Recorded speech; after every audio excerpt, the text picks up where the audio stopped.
You're watching Business Access TV. Business Access. Business Access. Business Access. Business Access. You are watching Business Access TV. Business Access TV. Serious about business. Serious about business.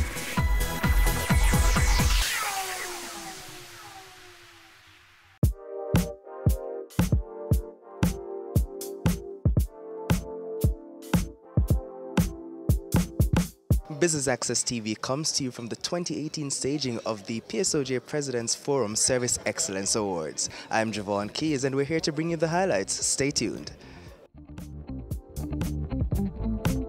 The purpose of this award is really to raise the bar for service excellence in Jamaica.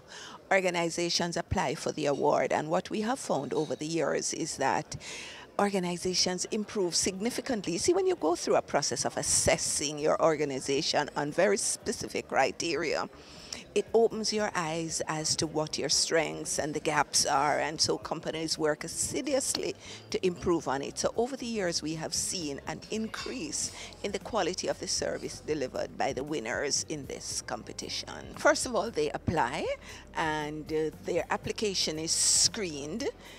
Once they are screened, if they score a particular score, then they are selected and shortlisted for a site visit.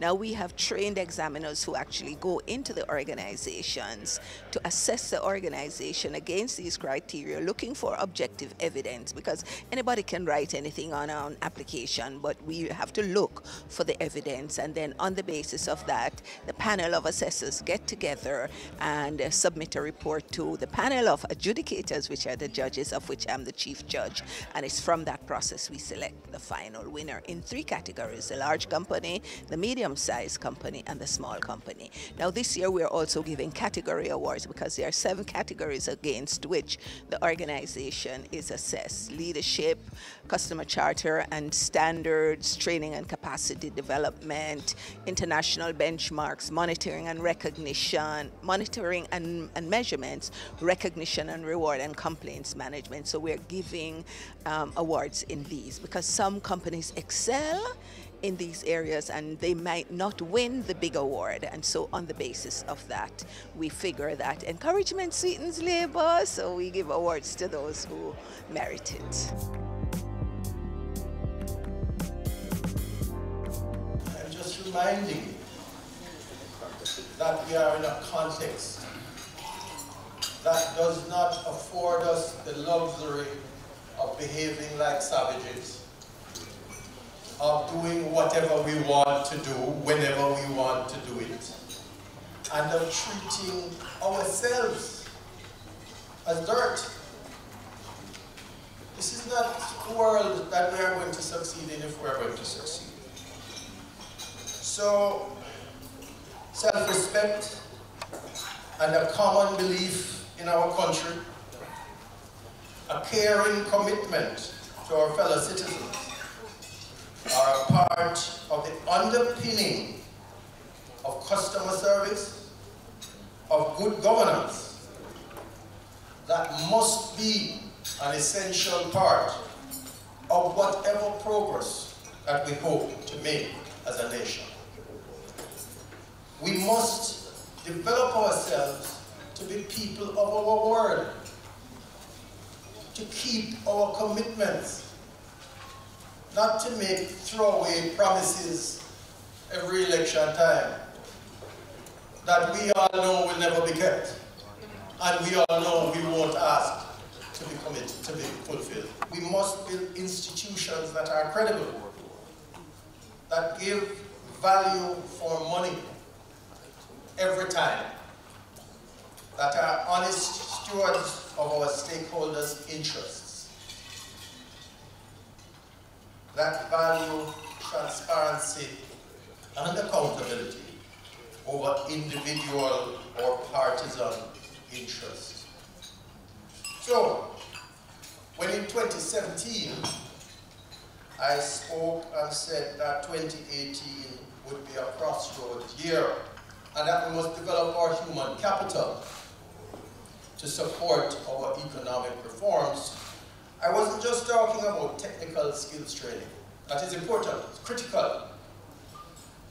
But we must forge a new national culture of mindfulness of others, of self-respect, and of integrity.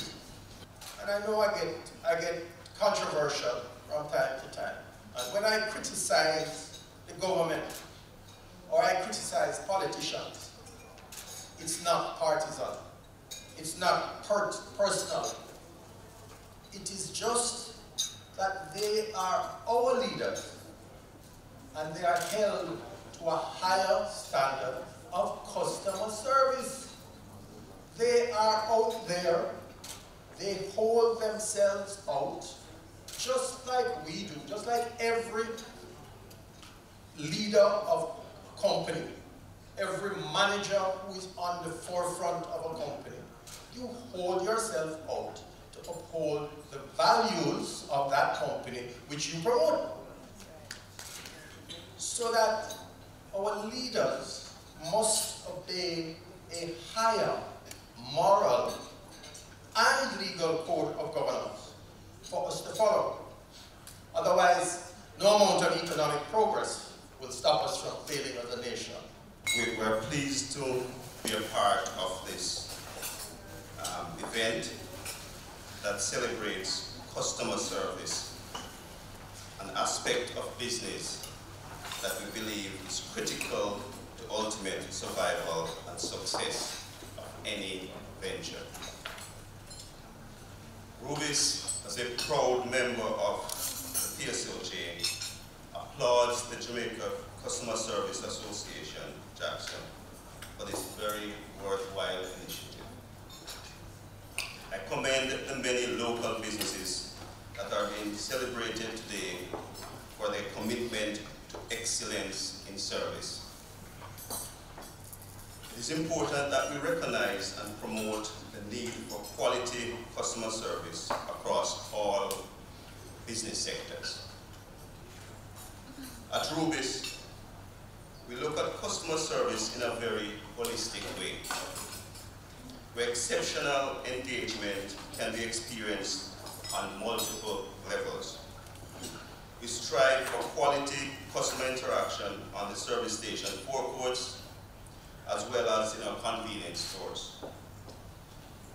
You may have noticed that Rubis is rolling out a new experience in retailing via our Ultra Shops, delivering a clean, well-lit, well-merchandised shopping experience, representative of the Rubis brand promise. Mr. Mitchell spoke about mindfulness.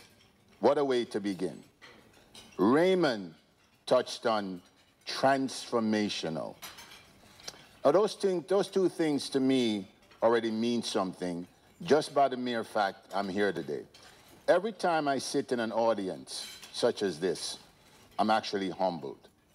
I'm humbled because when I listen to the person they're introducing, I wonder who they're talking about. Because I don't consider myself to be any different to anybody else who is in this room, regardless of what certification, education, and development you have. To me, we're all equal at the foot of the Lord.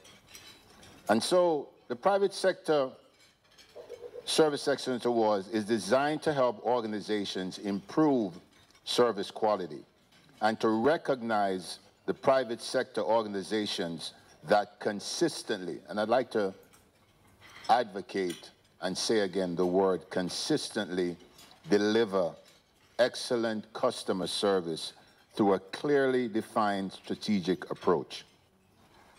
The PSOJ and the JACSA are firm believers that the success of private sector organizations is dependent on consistent delivery of service excellence. Research has identified a positive correlation between customer service and customer satisfaction and profit and growth. The PSOJ and JACSA encourage companies to continue working towards improving their levels of customer service and to maintain service standards to further the growth and development of their organizations. Now, again, as I sat this morning and I listened to Mr. Mitchell, you really couldn't miss the fact that you're listening to someone, and even at the table that I'm fortunate to be seated at today, I'm surrounded by individuals that when you listen to them, they're all passionate about the reason why we're in this room this morning. So today I have bad news and good news. The bad news is, ladies and gentlemen, customer service is more and more becoming a lost art. Almost like sunken treasure on a ship. The good news is you've all now just become Pirates of the Caribbean, and your job is to find this treasure and restore it to its original position, which means excellence has got to be the hallmark of what we do every day. From the simple things to the big things, it has to start somewhere. Service is the rent we pay for being. It is the very purpose of life and not something you do in your spare time. In most Western countries, service accounts for more than 75% of GDP, a share that will continue to increase. It is without a doubt that service is an important competitive advantage for many companies where differentiation is often achieved by service attributes provided. This is why you must find it and make it important in our society.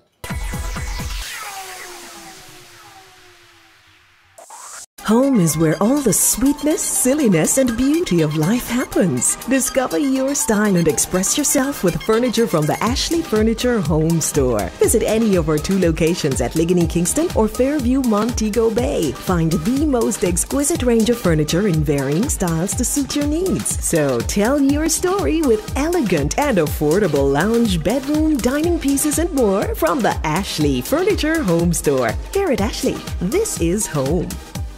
You see island I wear, them are the best thing in the island I swear. Everywhere in the island I hear.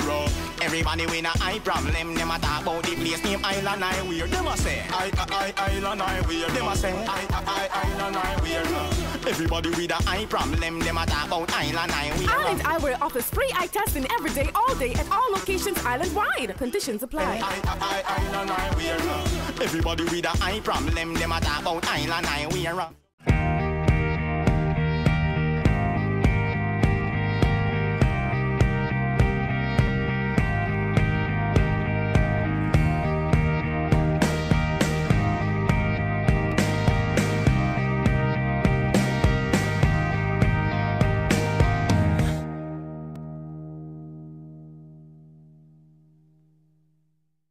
Have you seen it? It's BATV Live. Live streams of business news weekdays at 7:30 p.m. Stay on point Thursdays at 8 p.m. with our Business Current Affairs show. And Weekend Business Report Saturdays at 7:30 p.m. wherever you are. Log on to our Facebook page at Business Access TV or visit our website at batvja.com. Live and at your fingertips. Business Access TV, serious about business. Now this is the moment that many of us have come here for, in addition to the inductees and to hear Mr. Mitchell and to hear Dr. Brown. These are the award criteria. And I know we've been having a lot of discussions as to how is it that we are going to get service excellence to be embodied and entrenched in organizations and be woven into the very fabric and the DNA of the organization. This is it, folks. So it begins with leadership, strategy, and governance. This is what the organizations have been assessed on. Their customer service standards and customer service charter. The charter is your promise to the customers. the standards, how do you do what you do in order to deliver service excellence all the time. And these must be codified and lived and not be a paper tiger. We have found that the organizations that have people who have been given the responsibility to, one, live service excellence, train others in service excellence, monitor the whole business of service excellence and performance against standards. When you have a cadre of people who live it and monitor it and help people to improve, it is amazing to see the difference it makes in an organization. So the winners are, come on folks, drum roll, drum roll, drum roll, drum roll, drum roll. Yeah. We're going to start first with the category awards, and this year we made a decision to give category awards in the medium and small category and category awards in the large company. We have for leadership and strategy, Massey Gas Products.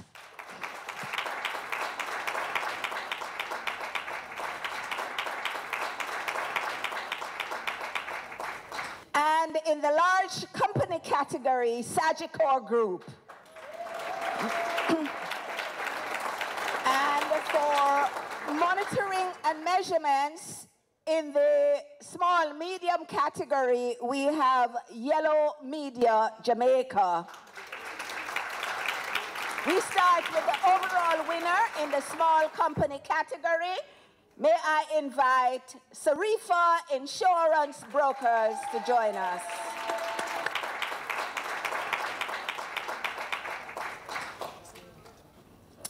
The large company winner, and that is Victoria Mutual Group.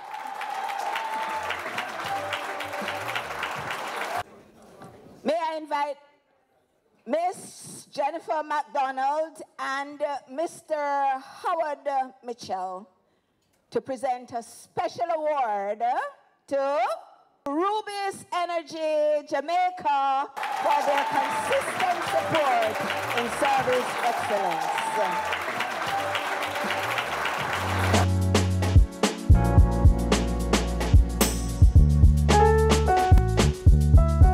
It's always a pleasure to be recognized by the PSOJ and Jamaica Customer Service. You know, I think this award is very timely for us. I mean, we entered in 2015 and 2016, we're also winners. We sat out last year and we came back again this year. So we're very appreciative of being recognized, as I said, from the PSOJ and Jamaica Customer Service Association in terms of what we're doing, not only for external customers, but for our internal customers, which is our team members. From the start, it's Sarifo. Service and technology has always been the forefront of what we do. You know, from the beginning, I told my team members, you know, we cannot see ourselves as a perpetual work in progress. So the last thing you want to do is to remain stagnant. I mean, we're in a dynamic world of technology. Things are changing, you know, every second, and we always have to be ahead of the game in terms of not only how we treat our customers in terms of service, but also technology in how we're delivering our service to our customers. It's a fulfilling feeling because we have been a member of the PSOJ for a number of years, and anything that we can do to encourage quality, and in this particular case in customer service, is something we fully endorse. It's our lifeblood because, as you know, we are a retail organization. It means that we interact with thousands of customers on a daily basis, and we have to ensure that in our delivery that we're delivering best service at all times. It is a fantastic feeling. In fact, this is our third time winning. We have won the 3 times we have entered, and it's really just a testament to our work. We value our customers. We believe we exist only because of our customers, and I think this is testament of our work. At GasPro, we believe at the end of the day it's about the customer, and it's because of the customer why we exist. So we really take this as a testament to our service of our customers who go from a 25 kg user in the hills of Clarendon to a big hotel on the North Coast, and we really value and celebrate what we have been able to do, and we are glad to have been recognized by our peers. This is very important to us. This is really our means of supporting customer service excellence in Jamaica. We recognize that this service excellence event, you know, is a major catalyst. It serves as a catalyst to encourage organizations to putting systems and processes in place to deliver excellent customer service, because at the end of the day, customer service is a very important pillar in growing your business. And we're all operating in an environment that's in a global environment. And if we are to be competitive as companies in Jamaica, we have to see customer service as an important pillar. So we have been supporting this. It was easy for us really to make the decision to sponsor the awards, and we have been doing this for over 4 years. And we certainly enjoy this partnership with the Jamaica Customer Service Association and PSOJ. We are a proud member of the PSOJ, so we see this as, our contribution to the organization of which we are a part. I think we are getting there. I think we have just completed, we just ended the 3-year medium term, and I know that we're working with the PSOJ as they roll out the next 3. I think what you have seen today is an example of how companies have stepped up to the plate to offer good service, and not just to locally, but to internationally benchmarked standards. That is a part of the competition, the extent to which companies not only follow, but we can see that they are using international best practices. And so I think we have made a significant part of the journey. We are on a significant path. Of course, it needs to be improved because, we spoke about mindfulness, we spoke about happiness, because at the end of the day, you cannot serve others if you are not mindful of them. You cannot serve others if you yourself are not confident and happy in yourself. And so I think that was a running theme this morning. None of the speakers collaborated, but you would have seen that the themes about service excellence, we're doing it to please you, because when you're happy, we're happy, and there are multitudes of effects that come after. They say what's measured gets done. And so you need to set targets, you need to monitor them, you need to train your staff, because especially if you're in a service industry, persons will be different. And so you cannot assume that you have trained them last year and so that is fine. You need continuous training, and you need to constantly review and upgrade your standards. While we're talking today at our table, we said a lot of managers need to find a way to walk around to find out what's happening on the line with your customers, because your managers and directors will tell you what they think you want to know or want to hear. So as a good manager, you need to ensure that the standards you've set, that they are actually being implemented. Means a lot because it speaks to the very core of why we exist, right? Why the PSOJ exists. PSOJ is representative of the private sector, a majority of the private sector in Jamaica, and representative of the principles and ideals and interests of the private sector. And service excellence is very near and dear to our hearts, so we will support this and we will continue to support it. I would say that in Jamaica we have issues with how we treat each other, generally, and customer service is an aspect of that, okay? We have issues with governance, which is an aspect or includes customer service and customer obligations. So we do have an issue. The issue is not just about customer service. The issue is in how we are mindful of the interests of others. It's amazing, amazing. Certainly when we came here this morning, we felt like winners coming into the room, just having been nominated. So the fact that we actually received 6 of the 7 awards and the overall award, I mean, it's just an amazing feeling. I don't think that I've quite come to grasp it as yet. We don't really want to give away all our secrets, but suffice it to say that we, about a year, maybe a little over a year ago, we formed a customer service unit, and this really was done in order to give a strategic focus to customer experience across the VM group. So what we had were like, separate entities having their own standards, doing their own thing, and nobody really driving the strategy around service experience. So just over a year ago, I joined VM, about 18 months actually, and one of my mandates, which came from our group CEO, Courtney Campbell, was the establishment of this customer experience function, which we did, recruited somebody to the position, Denise Williams, about a little over a year ago. And we have just been focused on establishing the standards, embedding new standards, monitoring the complaints, implementing a complaints management system. So for us in VM Group, we actually believe that we're just getting started.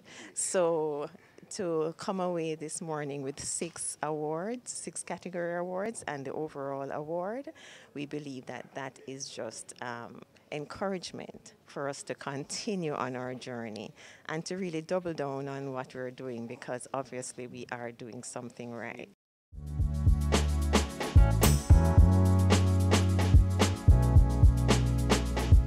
And that's it from us here at the PSOJ President's Forum Service Excellence Awards 2018. I'm Javon Keys for Business Access TV, serious about business.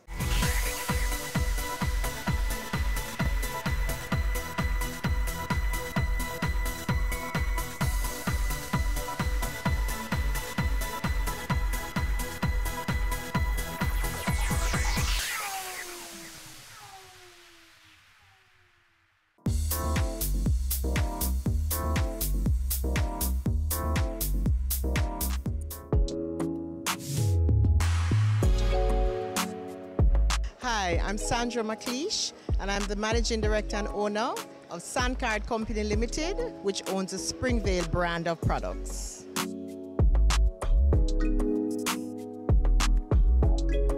So Springvale really started in 2011, and we came out in 2012 with our vinaigrette. We have 5 flavors of fruit-based vinaigrettes, and they're in the tall, slim bottles. Everybody knows us because we have amazing packaging. And we also have 7 flavors of OMD salad dressing, which stands for Oh My Dressing. And we have Jamaican flavors. You will probably never see us with a raspberry or strawberry, because what we really have are Otaheite apple and sorrel and June plum. And in the OMDs, we actually infuse those with herbs. In addition to that, the following year we came out with our chutneys, and most recently we came out with our fantastic pumpkin ketchup. So we are also going into the area of vegetables. And this year we want to be launching our line of soups, also focused on pumpkin.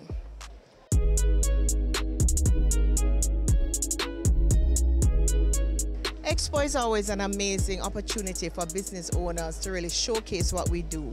And we are known in Springvale for being an innovation brand. We come with new exciting ideas as it pertains to food. And so Expo is a fantastic opportunity for us to really showcase that, not only to the rest of Jamaica, but also to the Caribbean and to the world.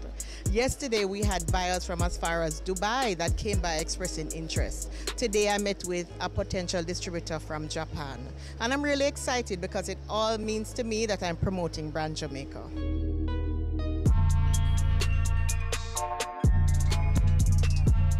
In 2014, we were very fortunate to have been contacted by National Bakery to inform us that we were one of the bold ones in manufacturing for that year. And since 2014, we've continued to have a very good partnership with National Bakery in this regard. What it means to us is that we have someone who we can rely on to kind of help to support us. They gave us a lot of marketing opportunities. They've always included us whenever they're doing anything that helps to promote Brand Jamaica. And what it means is that we're part of a fraternity of other small business owners. And that means a lot to us because we really have to support each other to build Brand Jamaica.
On the penultimate day of October, we continue to put the spotlight on a few important observations in the month. The celebration of our heritage all month long has reaffirmed our appreciation for this little rock. As the pages turn today, we traverse the Yam Parish that has given birth to the fastest man alive. You don't want to miss that, so stay with us. I'm Adrian Atkinson, and this is Jamaica Magazine.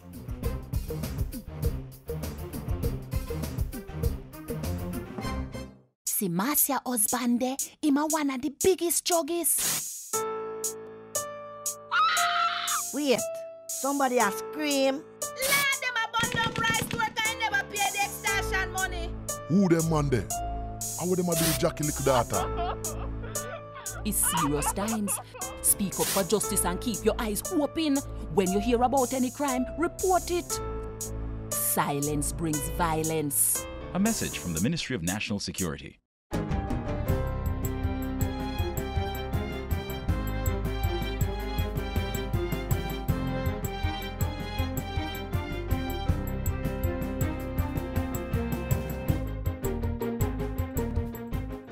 Good day, I'm Lorraine Mendez, and this is your JIS News for Tuesday, October 30.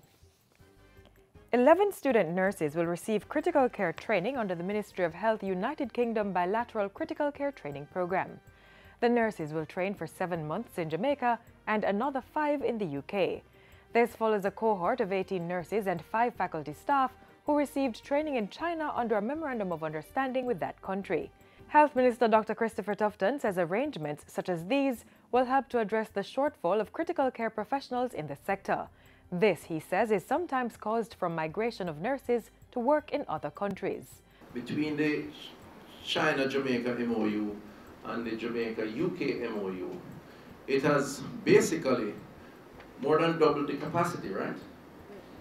At least double, but I suspect more than double the capacity for critical care training for nurses in the country. Dr. Tufton was addressing the opening ceremony for the Ministry of Health United Kingdom bilateral critical care training program on Monday. He says its success will be used as a template to address shortfalls in other medical areas. These include specialist nurses in accident and emergency, nephrology and oncology, among others. The health minister says a report will be done at the end of the nurses' rotation, and this will be taken to the World Health Organization for analysis and used to generate a model for other nations. Special needs children in Western Jamaica now have access to psychoeducational evaluation. A diagnostic and early childhood intervention center was opened at the Sam Sharp Teachers College last Tuesday. Minister of Education, Senator Ruel Reid, says the facility was established because of the growing need for children to access early intervention programs. I want to see that come back now, that we track every child that is born and make sure they are developing appropriately, and where there is need for early intervention, it takes place. Senator Reid says students will be assessed at the facility, and where the need arises, treatment will continue at their schools. The center was established through a partnership with the Education Ministry, the National Education Trust, Food for the Poor, and the Program for the Advancement of Childhood Education in Canada. Government Senator Karencia Morrison is calling for a safe sex campaign to educate the nation's youth. She says such a campaign is necessary to address concerns about unsafe sexual practices and the risk of sexually transmitted infections among the youth. Let us talk to our children about HIV and other sexually transmitted infections. HIV has gone nowhere. Go and do the research, and we should encourage them too.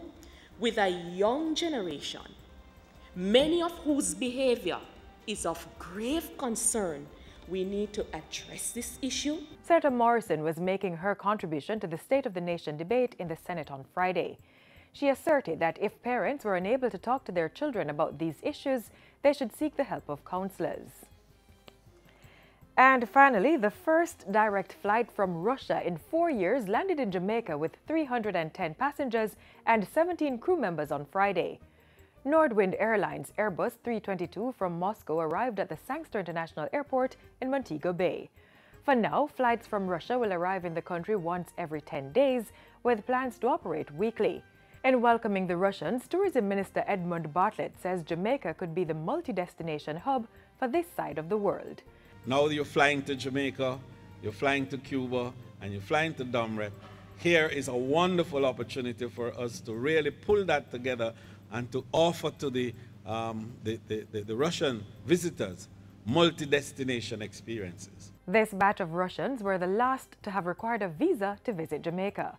Recently, the government lifted the visa restrictions for Russians wishing to visit the country for leisure purposes and staying within 90 days. And that's it for JIS News today. I'm Lorraine Mendez. Thank you for watching.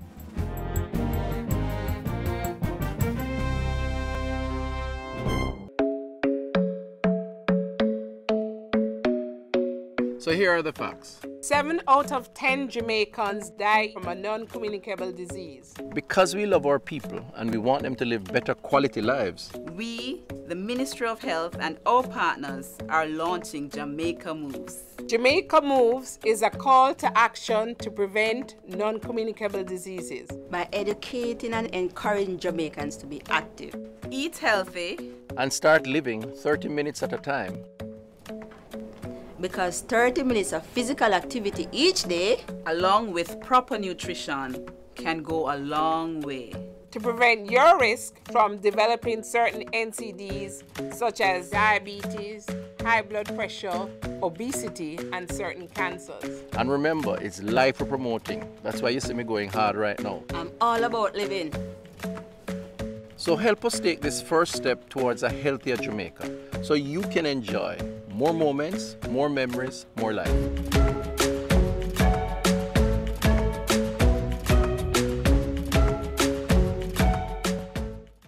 The talk of the town last week was the Prime Minister-led town hall meeting with residents of Heroes Circle and its environs. More on that and other matters coming out of Jamaica House next.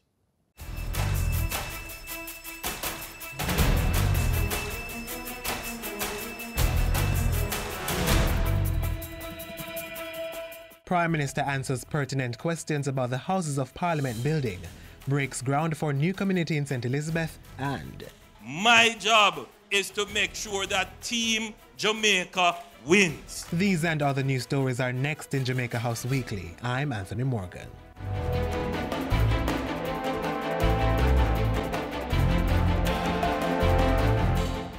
On Thursday, Prime Minister Andrew Holness hosted a town hall to discuss the planned development of the National Heroes Circle. He assured the gathering that they had nothing to fear from the plans. Residents who will be affected should have no fear. The government will put in place a fair, that is equitable and transparent process to ensure that you are not disadvantaged. Mr. Holness said while the Houses of Parliament complex would be built at Heroes Circle over the next few years, the 300 acres around the park will be developed in phases. As your leader, I have taken a break from the history that has shaped our government, and I am here to put Jamaica on a new trajectory, a new pathway to progress and prosperity for all the people of Jamaica. The Prime Minister also addressed the concerns of crab vendors on the outskirts of the park, as well as the vouch clinic, which is now inoperable. Certainly, as it relates to the provision of health care, as has been mentioned, this is something that I will look into. My short answer is yes, they will be incorporated into the development here. Ahead of Thursday's town hall, Mr. Holness met with the plenipotentiary representative of Singapore to CARICOM. The Prime Minister, who is chairman of CARICOM, and Ambassador Karen and Tan Ping Ming spoke about sharing experience on several matters. Among them, disaster risk management, public administration, urban planning, finance, information technology, and civil aviation. If we don't run the NHT like a bank, then the NHT will not be able to deliver as they have been delivering on the demands and the requirements that we have placed on them. So I have put in place a board at the NHT that you could almost consider it to be a financial board. Prime Minister Holness speaking to the governance structure in place at the National Housing Trust, NHT. He says that fine-tuned management has resulted in the agency delivering 892 housing solutions since April. An additional 4,144 homes will be made available by the end of March next year. You have Shekels coming, that is in Clarendon, 48 units. You have Latium in St. James, 183 units. You have Twickenham 4, phase 4 in St. Catherine, that's 134 units. In Manchester, there is Perth 1A, that's 118 units to come. Then there is Fontabelle in Westmoreland, 355. Other developments are planned for Manchester, Clarendon, Kingston and St. Andrew, as well as St. James. The Prime Minister was speaking at last Wednesday's groundbreaking ceremony for the Friendship Oaks Community Project. Phase 1 of the two-phased development will involve 229 serviced lots and 4.8 hectares for commercial use. The NHT development will cover 91 acres. Before that, the Prime Minister dispatched his Finance Minister to St. Anne for the passing out service of the latest batch of Jamaica National Service Corps recruits. At the October 20 event, Minister Nigel Clark announced that 1,500 more recruits would be trained under the program. He said they would be trained in 3 batches by October 2019.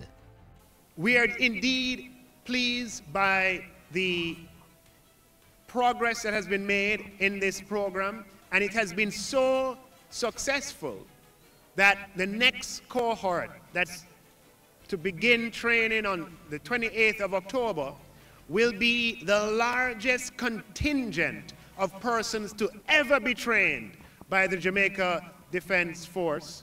The 220 graduates are the 4th batch of Jamaica National Service Corps, and they underwent 16 weeks of rigorous training. And that's it for Jamaica House Weekly. Be sure to join us next time for more of the news stories coming out of the Office of the Prime Minister. When you're on the road, take your time. When you're on the road, bear this in mind. When you're on the road, you could save a life when you're on the road. If you're a regular viewer of Jamaica Magazine, you would have realized that all month long we've been profiling cultural treasures across the country. That continues today as we journey round the bend to the home of Bendong Market. Let's go.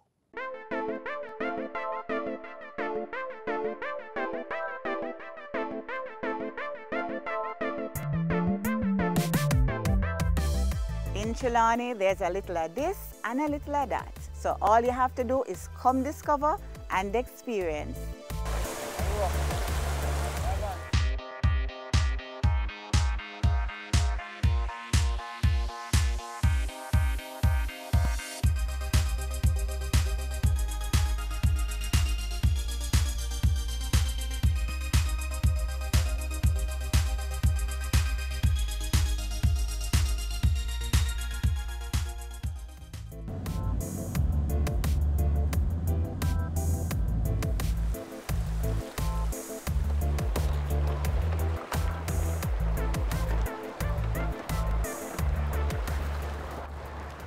Okay.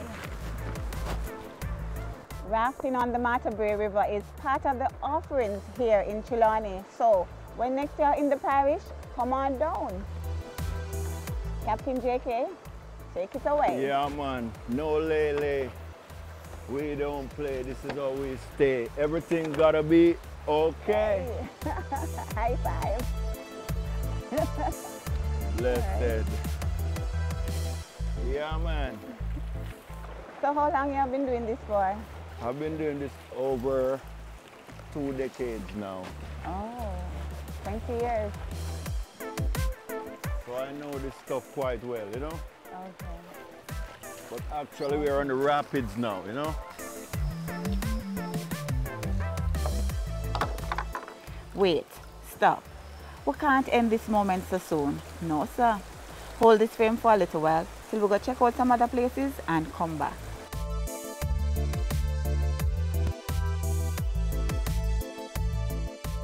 Welcome to Falmouth All-Age School, once the home of Fort Belcaris. This fort was built in 1811. It was built to protect the harbour and the town of Falmouth. Falmouth in those days was a boom town, boom, it had a lot of money, and so persons would like to come in and plunder, so this was built. Soldiers were housed in the building at the back, and they were the ones who were manning the fort. And this is where the armory was stored.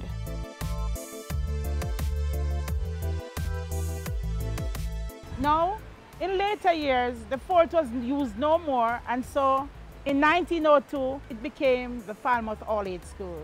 Now check out this almond tree. It is said to have been around before or from the days of Fort Belcarres, which means it is well over 200 years.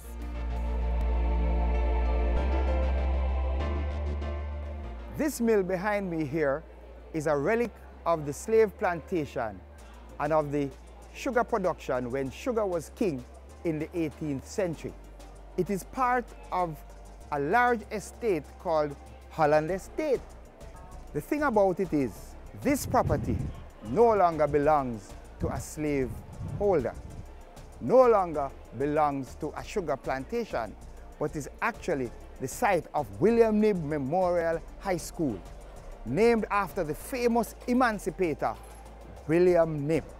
It is quite ironic that in a place where slavery thrived and our forefathers suffered, now sits an institution of learning for the descendants of those very same slaves.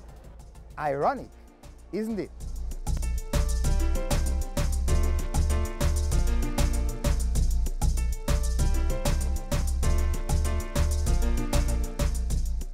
It's all about the nightlife here in Trelawney as well, where you can experience the colorful transformation of the glistening waters luminous lagoon. To capture this part of my tour, I had to start the night before. We do nightly boat rides. You can come on down and see the flashes of light once the water is being disturbed. We are the only natural night attraction in Jamaica, and it is also known as the world's famous luminous lagoon. We had a magical experience tonight. It was a great time. Highly recommend it. We'll definitely be back. It's nothing like it in the world. I've never seen anything like this. So, awesome time. Glistening waters to the world. You see why you have to come to Trelawney? And if bargain is what you want, then Bend Down is the place to be. What go on, my friend? All right, tell me, what's so popular about Bend Down? Bend Down, everybody can come here so can get cheap goods, cheap clothes, everything. Oh, so how you get the name Bend Down? People from all over Ireland, just come here so they just throw down their things anywhere and sell. Oh, and people used to have to just bend down and pick people up the just bend stuff down and and things take up there. anything. All right, so I'm here for some bargain, so maybe I should bend down and pick up mine. Bargain for real. $100, another 100, another 100, 300, and I'm going for more.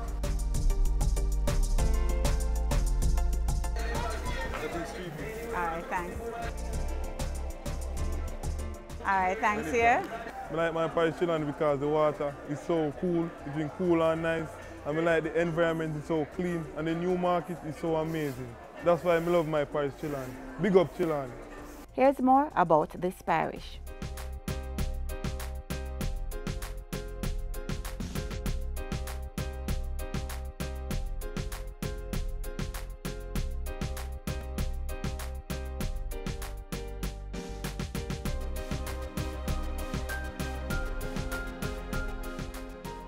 It's all about peace and tranquility, ambience and relaxation, you know? Yeah, man. Bless up. After a long day exploring Trelawney, this is the perfect end. Just relaxing on the Martha Gray River. Until next time, when I catch you around the bend. Later.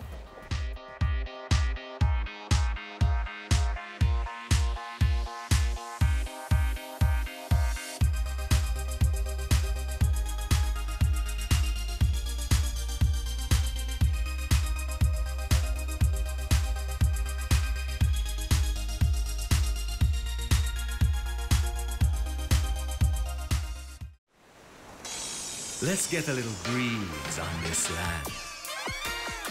All right. Now let's get some bounce in the rhythm. All right. Let's get some fire on our hearts. Now that is what we call all right. Run, come, get some Jamaica. The tourism industry is the country's biggest foreign exchange earner. As such, work is apace to ensure that the industry is resilient against disruptions that may cause a fallout in visitor arrivals. Take a look.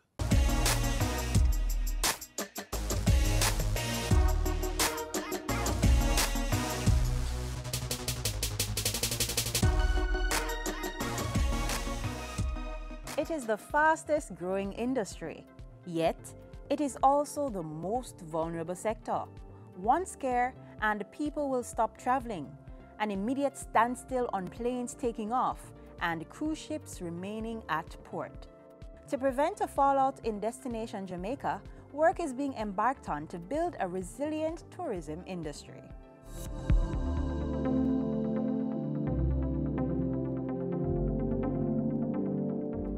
How do we build resilience, and how do we ensure that our destinations can respond to these global shocks and respond well to mitigate its impact, one, and two, to recover and recover fast from it, but to recover and build better.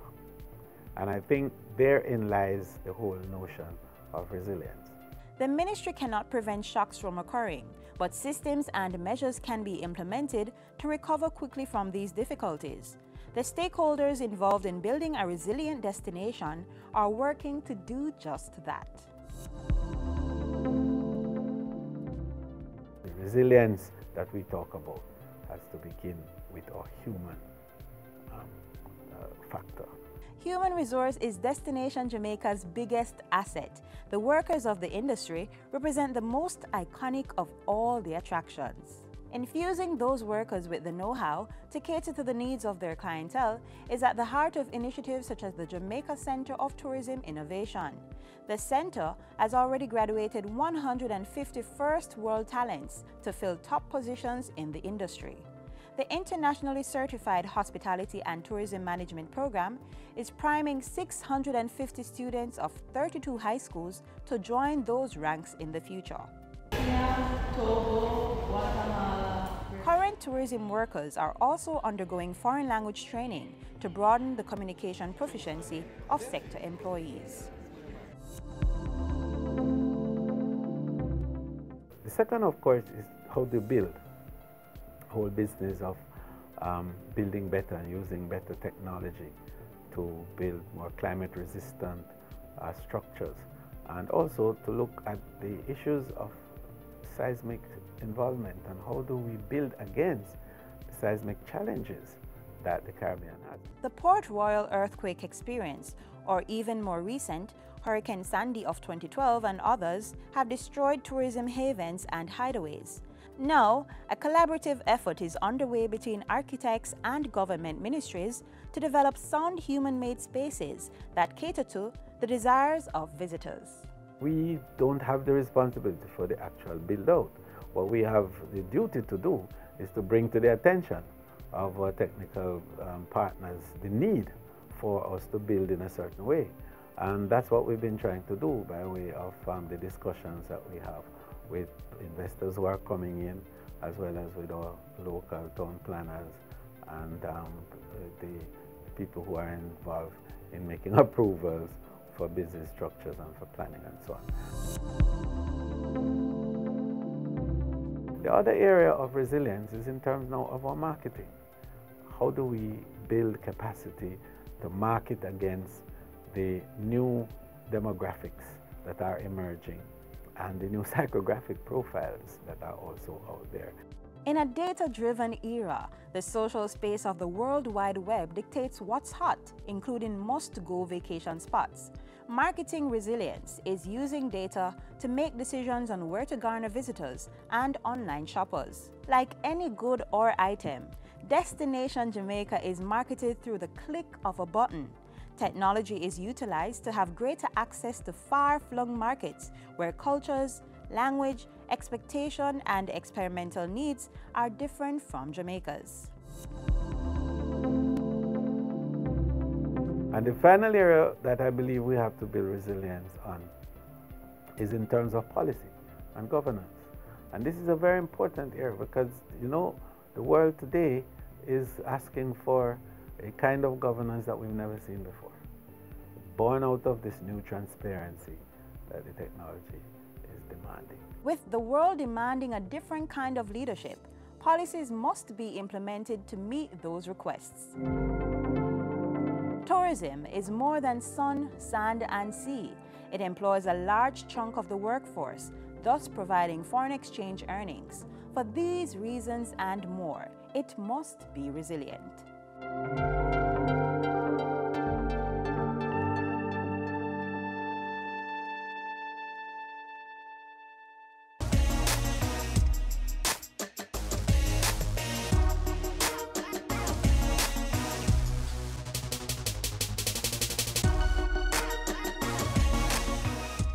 Keep we island clean, so clean. From the peaks to the beach, so clean. No dirty up Jamaica, please don't do it. Keep we island clean, so clean. From the peaks to the beach, so clean. No dirty up Jamaica, please don't do it. No dash no paper, no dash no plastic. Dispose your garbage responsibly. No know how to recycle, learn it quick. And if you drop it, better pick up every piece of it. Plastics last forever, don't forget the bits. Cause when them touch the street, them end up in the sea. Collect pan the reef where they fish them feed. And when you want seafood, I eat your Keep eat. the island clean, so clean. From the peaks to the beach, so clean. No dirty up Jamaica, please don't do it. No dirty up Jamaica, no dirty up Jamaica, no dirty up Jamaica, no dirty up Jamaica.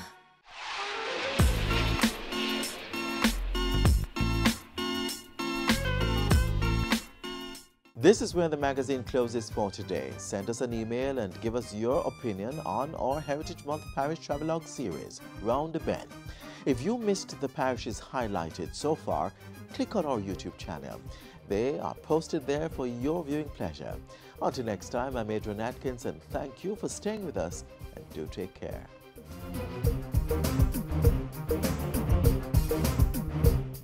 This has been a production of the Jamaica Information Service, the voice of Jamaica.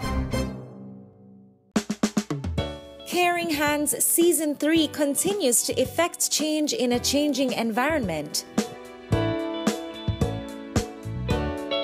Many of us were raised by grandmothers, right? So, I mean, we know the wisdom that these people have. Going beyond business. The little leaders of today are our leaders of tomorrow. And with the proper education, we'll have very good leadership coming from that. That's Season 3 of Caring Hands, creating change and shaping lives, every Sunday at 5:30 p.m. on Business Access TV. It's terrible. Pretending not to notice when we know or suspect that a child is suffering is awful and morally wrong. In the words of the great Nelson Mandela, there can be no keener realization of a nation's soul than the way in which it treats its children. Think about that for a second. I have a voice. It's one of my gifts. I intend to use it on behalf of our children. No more violence against our children. Make your move to stop violence against our children right now. No more.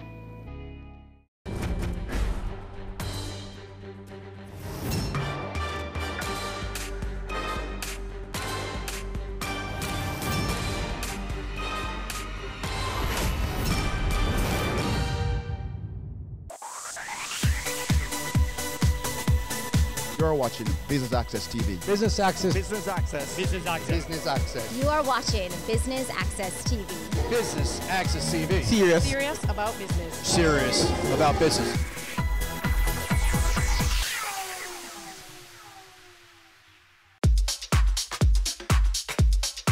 It's the perfect place for professionals to be. All roads lead one way to 100 Hope Road as Creative Media and Events presents another edition of Corporate Mingle, networking with a purpose.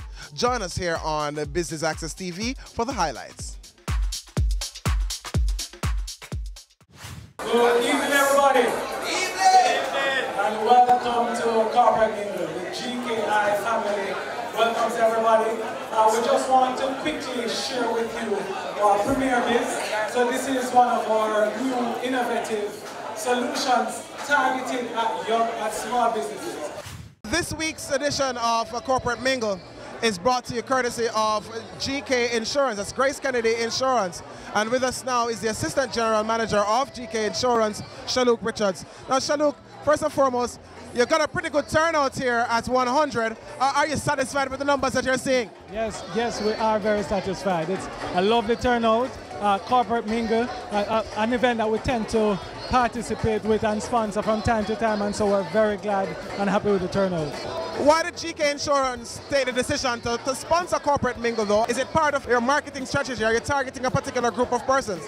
The product that we're pushing this afternoon, community, be small, medium-sized business owners or persons who have small business owners as their clients. And so we wanted to engage with that segment of the market as we seek to bring a greater awareness to our product. Now share with us a little bit about that Premier Biz feature that you have with GK Insurance. Sure, so Premier Biz is a product that we've put together for specifically geared at the small and medium-sized entities. Now, it's an umbrella product, so instead of having to get individual insurance for the various classes that a business owner would normally needs, we put it together in one package for the business owner. And so we're talking about a combination of 7 different coverages. So we're talking about your business, so that there's a property coverage, the loss of money, employer's liability, public liability, goods in transit, personal accident. So we have a number of cover that is put together under this one umbrella so that the business owner has all the insurance coverage that they need without having to work it out for themselves. So the obvious question is, would getting a package from their Premier Biz package, would that save a business money? Definitely. One, it would save the small and medium-sized entities, save their money, but it will also provide them some coverage that sometimes they would not normally would have gone for as a small and a medium-sized entity.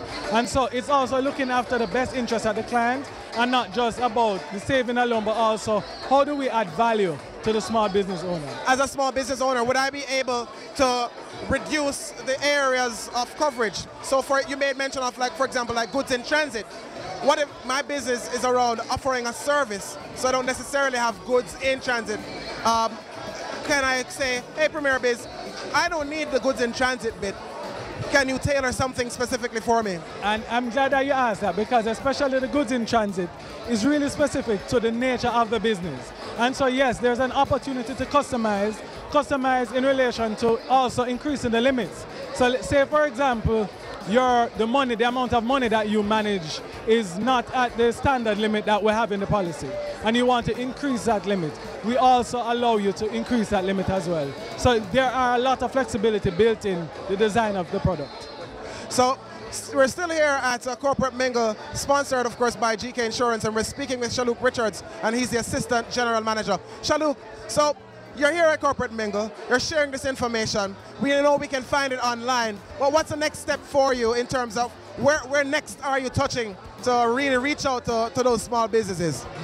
So we'll be participating in expos so as to engage these small business owners. We'll also have it online, so it's already on our website, but we'll also have it on social media as well. And so we're going targeted to where the small business owners are and also the persons who they engage with. So talk to their bankers, because they also get guidance from their bankers as well. So it's to engage with the persons who are supporting the small business sector. Well, we wish you all the very best, and certainly to small businesses out there. Give GK Insurance a call. Visit them online at gkinsurance.com and find out about Premier Biz. You're watching Corporate Mingle right here on Business Access TV. Serious about business.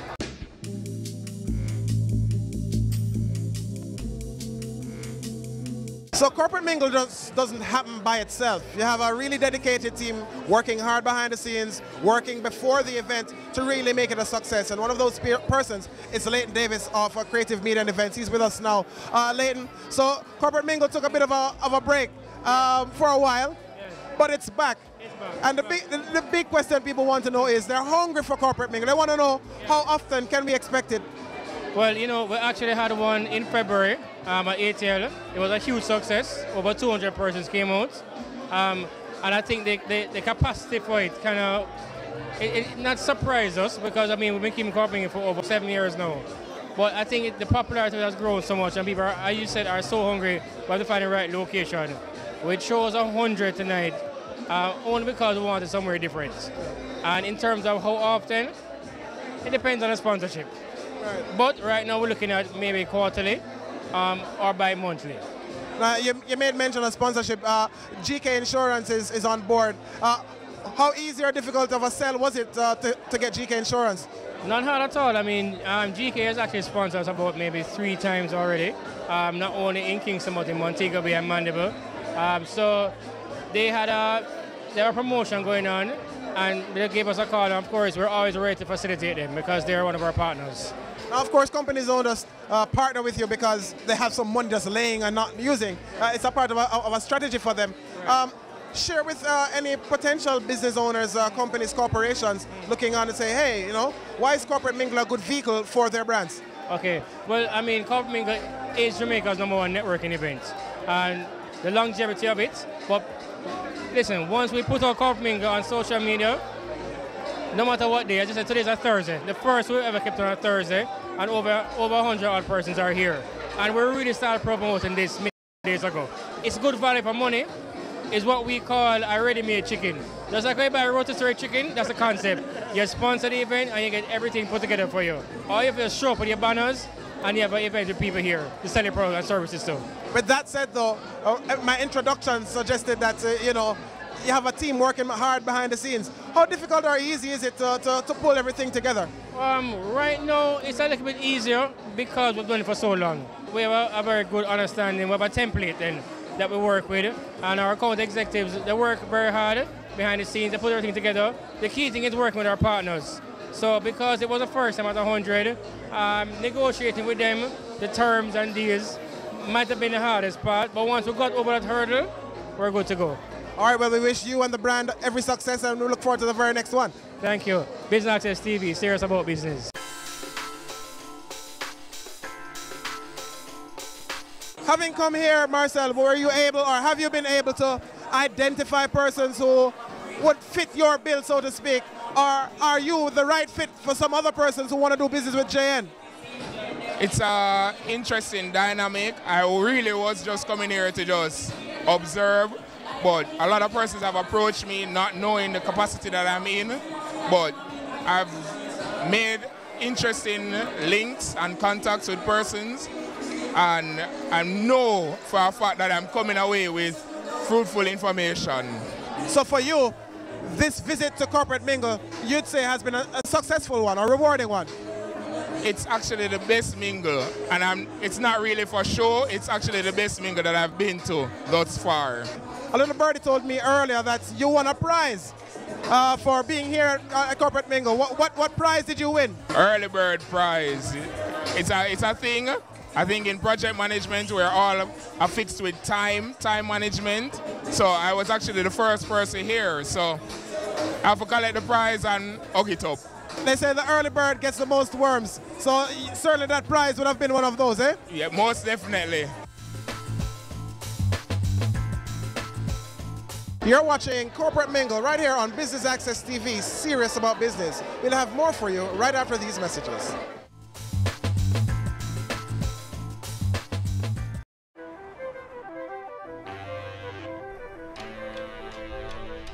The Nissan X-Trail with All-Mode I technologies.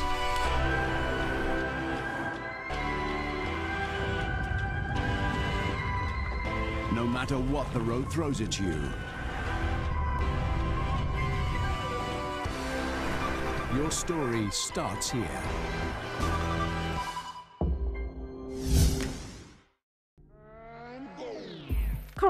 News has always explored interesting careers, highlighting all you may not have known about them. This season is no different. Coming back to Jamaica, everyone's like, Fizzy what? Fizzy who? When you find a bright boy or girl in the class and people say, what are you going to be? The parents will say, you have to go be a doctor, you have to go be a lawyer.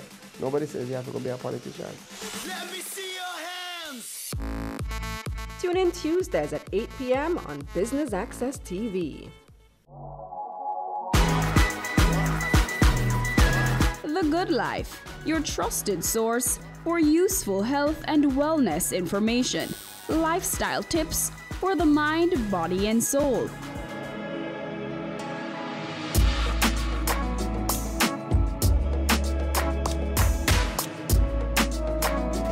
Tune in Tuesdays at 8:30 p.m. on Business Access TV.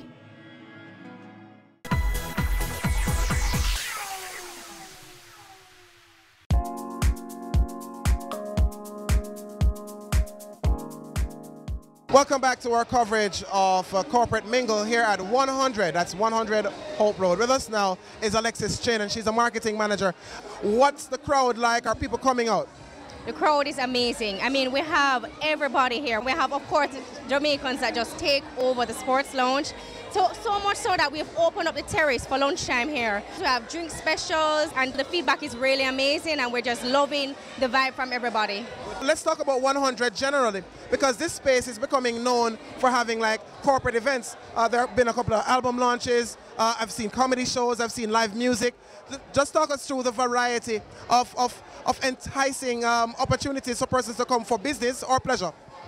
Well, I mean, 100 is, it's like it's like an ultimate experience, an experience like you've never ever seen or heard of before. And we have a campaign running right now, a marketing campaign. It's called 100 Reasons, and this is just the answer to it. We have so much going on here. Every night of the week is a different event. Mondays we have crab night, Wednesdays we have our live night, Fridays we have fish fry, Saturdays we have Meritone here, and there's a lot more coming, and we have comedy on Tuesdays.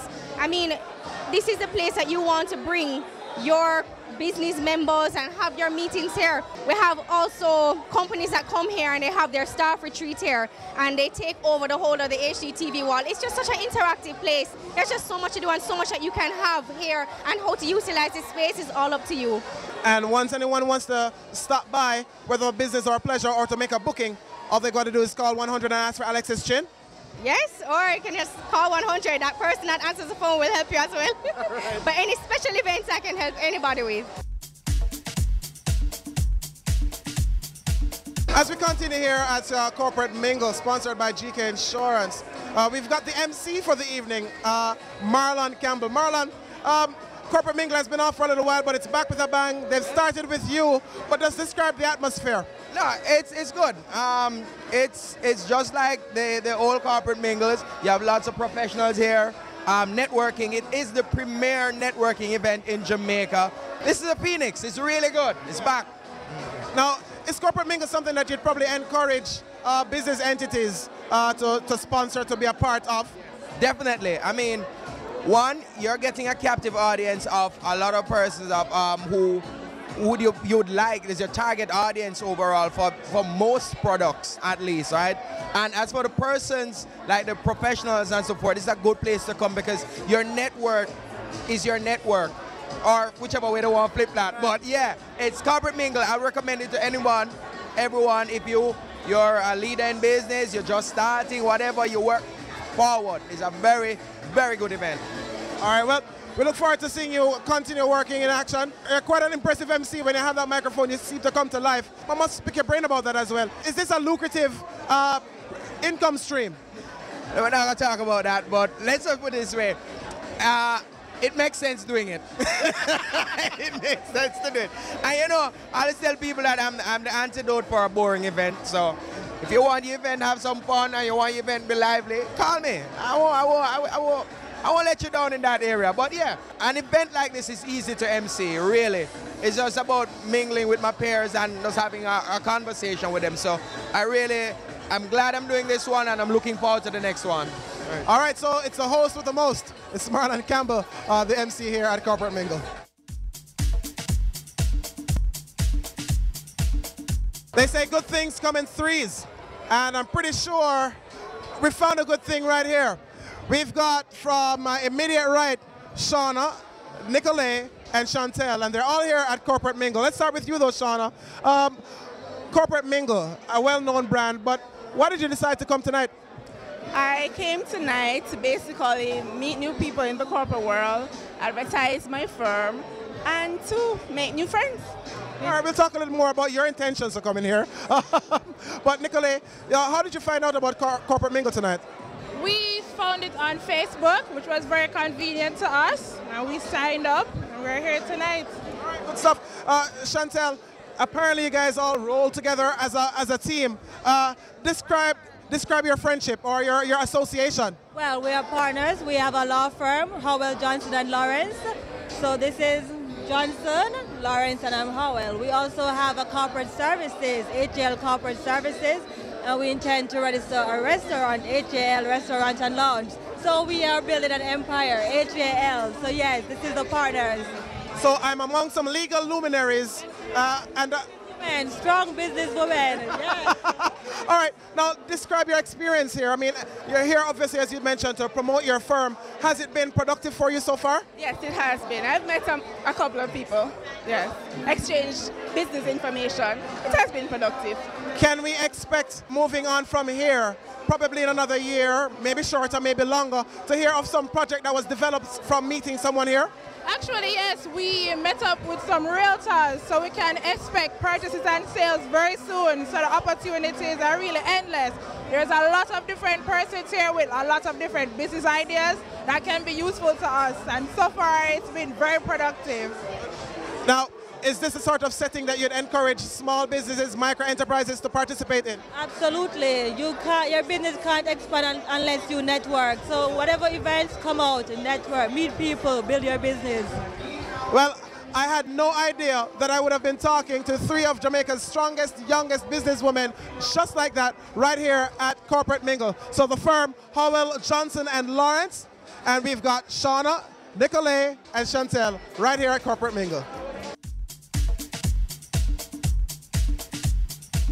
So Corporate Mingle is all about professionals being able to network and integrate and meet with each other in a very cool open space. And here we have with us Mr. Ramon Walker. Now Ramon, just share with us a little bit about the business you represent. What do you do? Well, I'm Ramon Walker, as you know, from Caribbean Assurance Brokers, and I'm an account executive. And we have a wide range of life, health, general insurance products available.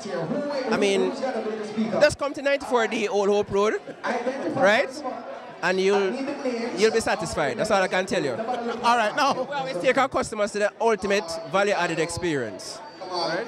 That's what you call a shameless plug. But let's talk about...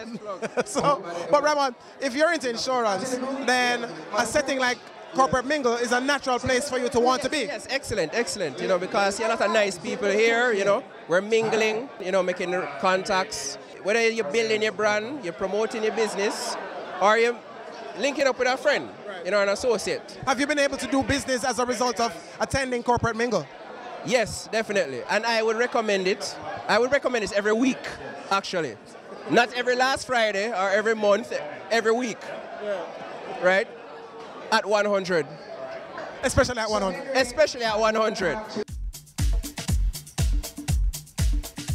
Just in case you missed Corporate Mingle, we've got all the highlights right here on Business Access TV. Stay tuned. Business current affairs you can relate to. Frank, credible discussion. On point with Kalila Reynolds and Dennis Chung. Dissecting the issues, offering solutions to Jamaica's challenges. On Point, Thursdays at 8 p.m. on Business Access TV.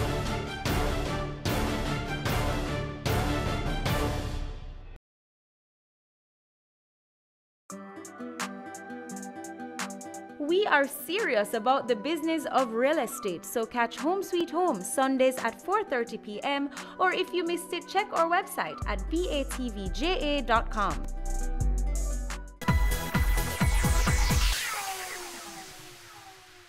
Welcome back to Corporate Mingle right here on Business Access TV. Let's take a look at some of what you would have missed just in case you weren't here.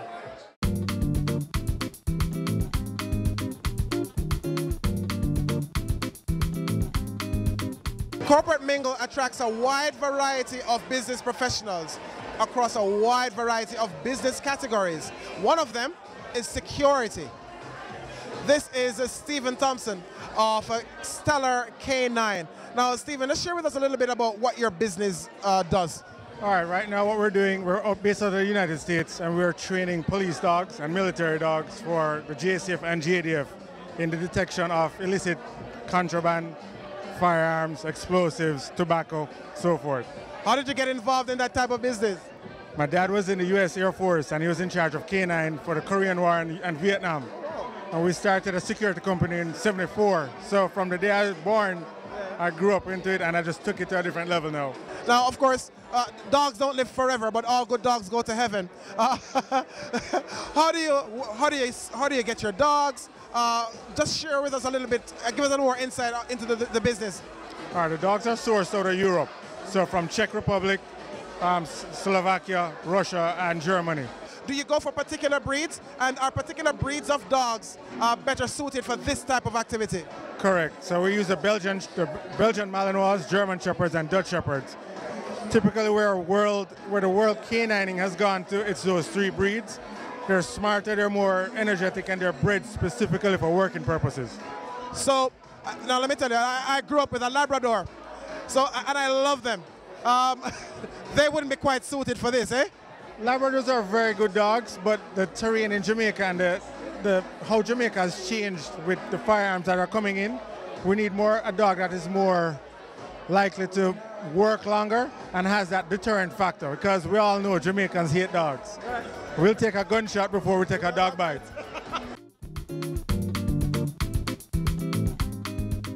As we continue here at Corporate Mingle, we're catching up with another young professional who has just come to meet, mix, and interact. With us now is Sarah Lou Walker. Sarah Lou, just share with us a little bit about what you do.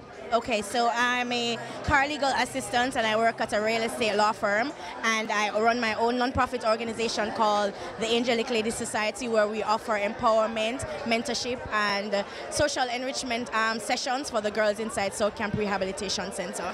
All right, now you're here at Corporate Mingle. Why did you choose to attend? So Corporate Mingle for me offers a little bit more than the regular networking events that I usually go to. I meet a lot more of the echelons in corporate society, where you get to network, find out what they're doing, as well as meet new budding entrepreneurs and see how best you can collaborate or partner with them and share your ideas. Also for me, it sparks creative ideas as to what else I can do.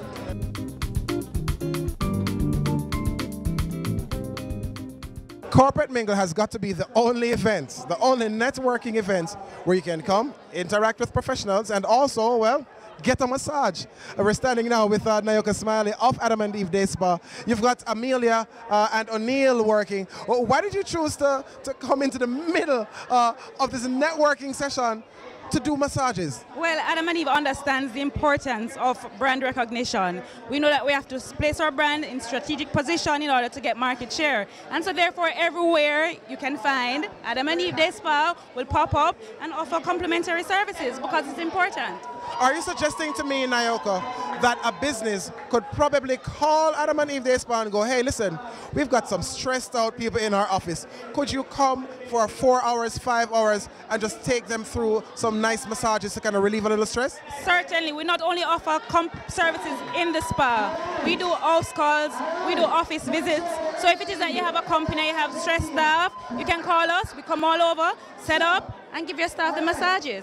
What has the response been like when you do executions like this? Oh my God, it's always overwhelming. Like, when are you coming back? When are you coming here? When are you coming there? It's always overwhelming, because massages are very important. It relieves stress. We're living a stressful time. So therefore, massaging is very important, and persons that enjoy getting a massage. So once I'm through talking to you, then I can probably just go have a seat and have Amelia take care of my shoulders? Most definitely, most definitely. Can we expect to see Adam and Eve Day Spa at more Corporate Mingle events? Certainly. We have always been in support of Corporate Mingles. We find it as a very interactive engagement, and we always like to interact with our clients. So therefore, we're always on board for Corporate Mingle.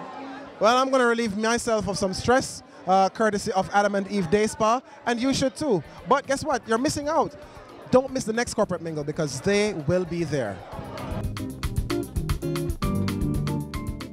With us now is Larrick Green, and you're probably wondering, where are we talking to Larrick? Well, he was just in the Adam and Eve Day Spa massage chair.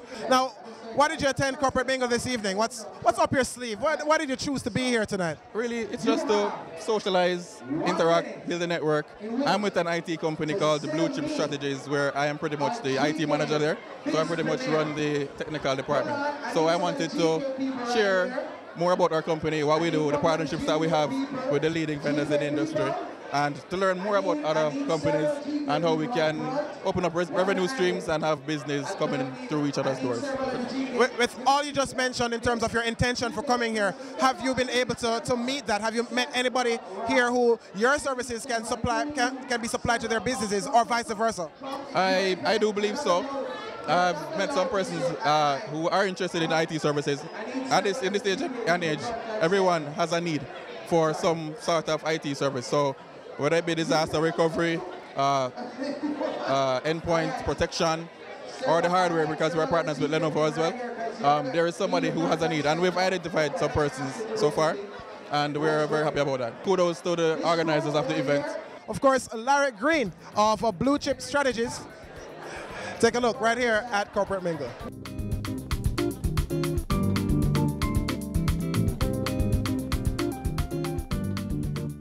What type of business are you in?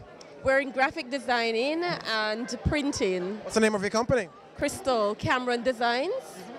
Graphic design is our niche product, and we specialize in interactive designs. So we're not just your regular graphic designer. We actually are targeting clients who wants to do email marketing on campaigns and want everything. So our newest product is eSavvy, and our tagline for that is designs that click. Yeah, I like the use of that pun. Have you been able, since being here this evening, to secure clients or persons who are at least interested in following up with you? Yes, we have been able to secure people who are interested in looking at our products and see if there are any opportunities.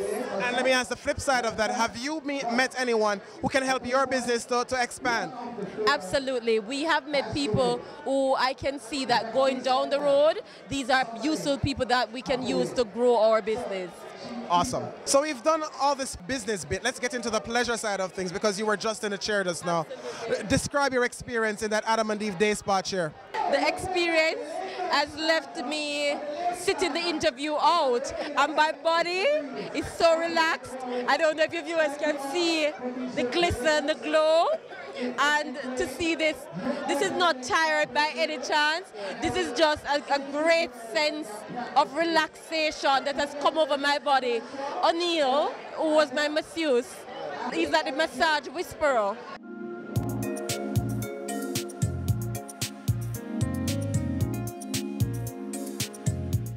We're pretty much back where we started, except that the difference now, the place is lit. Like, literally, it really is lit. So there are lots of folks on the inside of Corporate Mingle.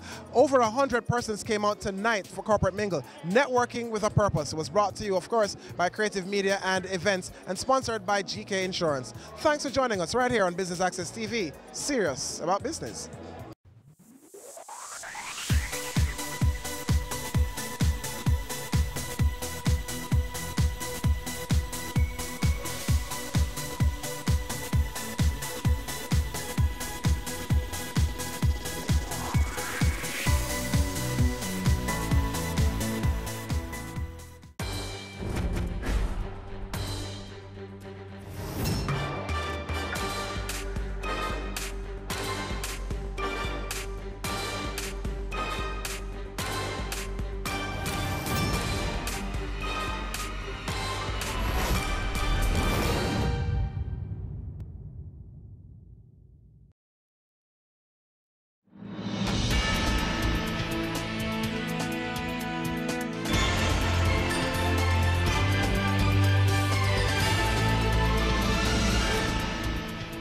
Good evening, welcome to BATV News. I'm Garth Williams. Jamaica's hotel industry is in the spotlight this evening, and it's not good news. A USA Today report leveled damning accusations against the island's most popular all-inclusive chain. The story also quoted figures from the U.S. Embassy in Jamaica, which suggested that every month at least one American tourist is raped on the island, and resort employees are the main perpetrators. The article also claims that Jamaican resorts are facing major sexual assault problems, but no one is willing to talk about it. Sashana Small has more.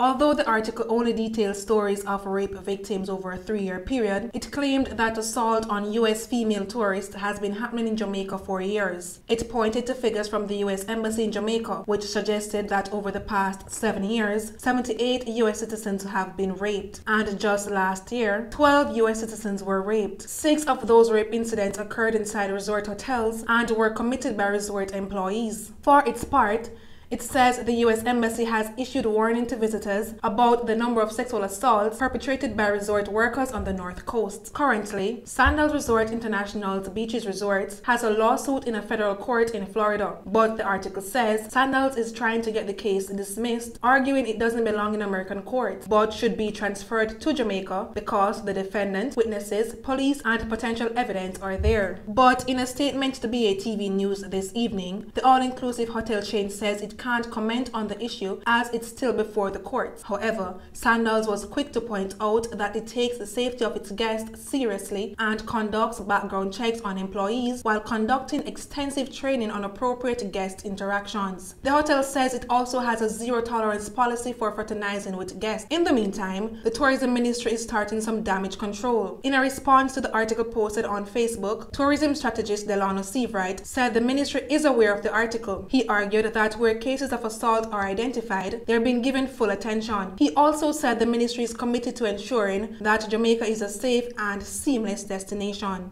For BATV News, I'm Shoshana Small.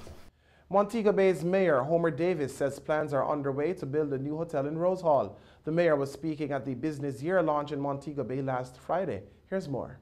Noting that the city has been experiencing rapid growth, Mayor of Montego Bay Homer Davis says this is expected to continue. The rapid growth of our city has been experiencing not only the investment appetite for us as local people, but as persons from outside of our jurisdiction. They are seeing Montego Bay now as the place. He says the new hotel will have over 11,000 rooms and construction will begin either at the end of this year or early next year. But before construction starts, some preparations have to be made. But there are some logistics that needs to be done in terms of infrastructure, removal of some sewage pipes, some NWC main along that elegant corridor. So that has to be corrected. And where this hotel will be built is the west of Iberostar. Iberostar, then all that parcel of land there on your right hand. That's where the location will be. In the meantime, the mayor credits the state of emergency in Montego Bay with bringing back a level of security to the parish. It has brought back some level of security, some level of confidence, some level of hope among our citizens first. Because if our citizens are not confident, then you can't get them to come and work at Hard Rock Cafe up to 11, 12 o'clock at night. Because the first thing they're going to say, yes, we will work, but I live in Glendevon, I live in Anchovy. He says there are also plans to further increase the security forces' presence in the second city. I know there are plans apace to build a police barracks to house 150 quick response officers up in Montego Hills. And if I am to repeat what the Minister of National Security has said, they are looking at between 15 to 18 months to complete that project. For BATV News, I'm Shoshana Small. Palace Amusement Company is looking at opening a 4-screen theatre in Portmore St. Catherine next year. The company is also looking to further capitalize on the huge revenue boost it received from the blockbuster hit Black Panther during the 2017-2018 financial year. Northern Francis Williams has more from Palace Amusements' just released annual report. For the year ending June 2018, Palace Amusements saw an increase in pre-tax profit of $154.9 million.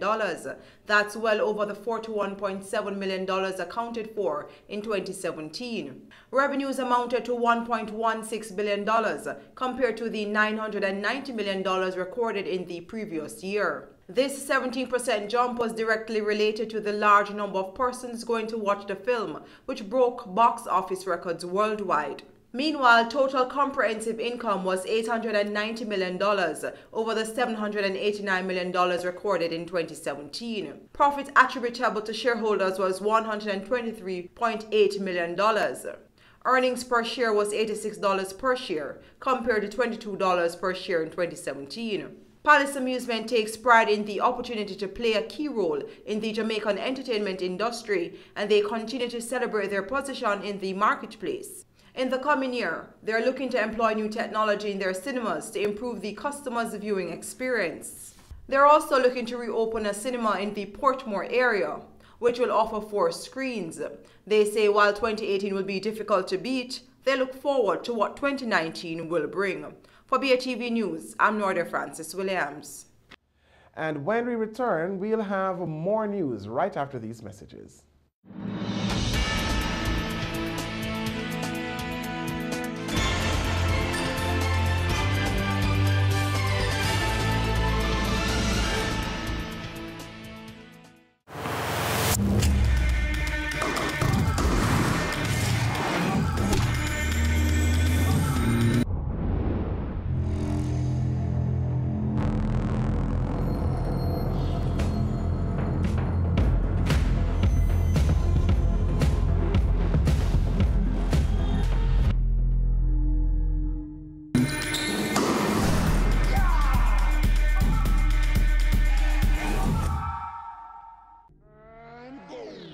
Career Moves has always explored interesting careers, highlighting all you may not have known about them. This season is no different. Coming back to Jamaica, everyone's like, fizzy what? Fizzy who? When you find a bright boy or girl in the class and people say, what are you going to be? The parents will say, you have to go be a doctor, you have to go be a lawyer.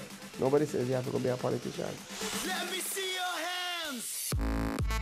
Tune in Tuesdays at 8 p.m. on Business Access TV.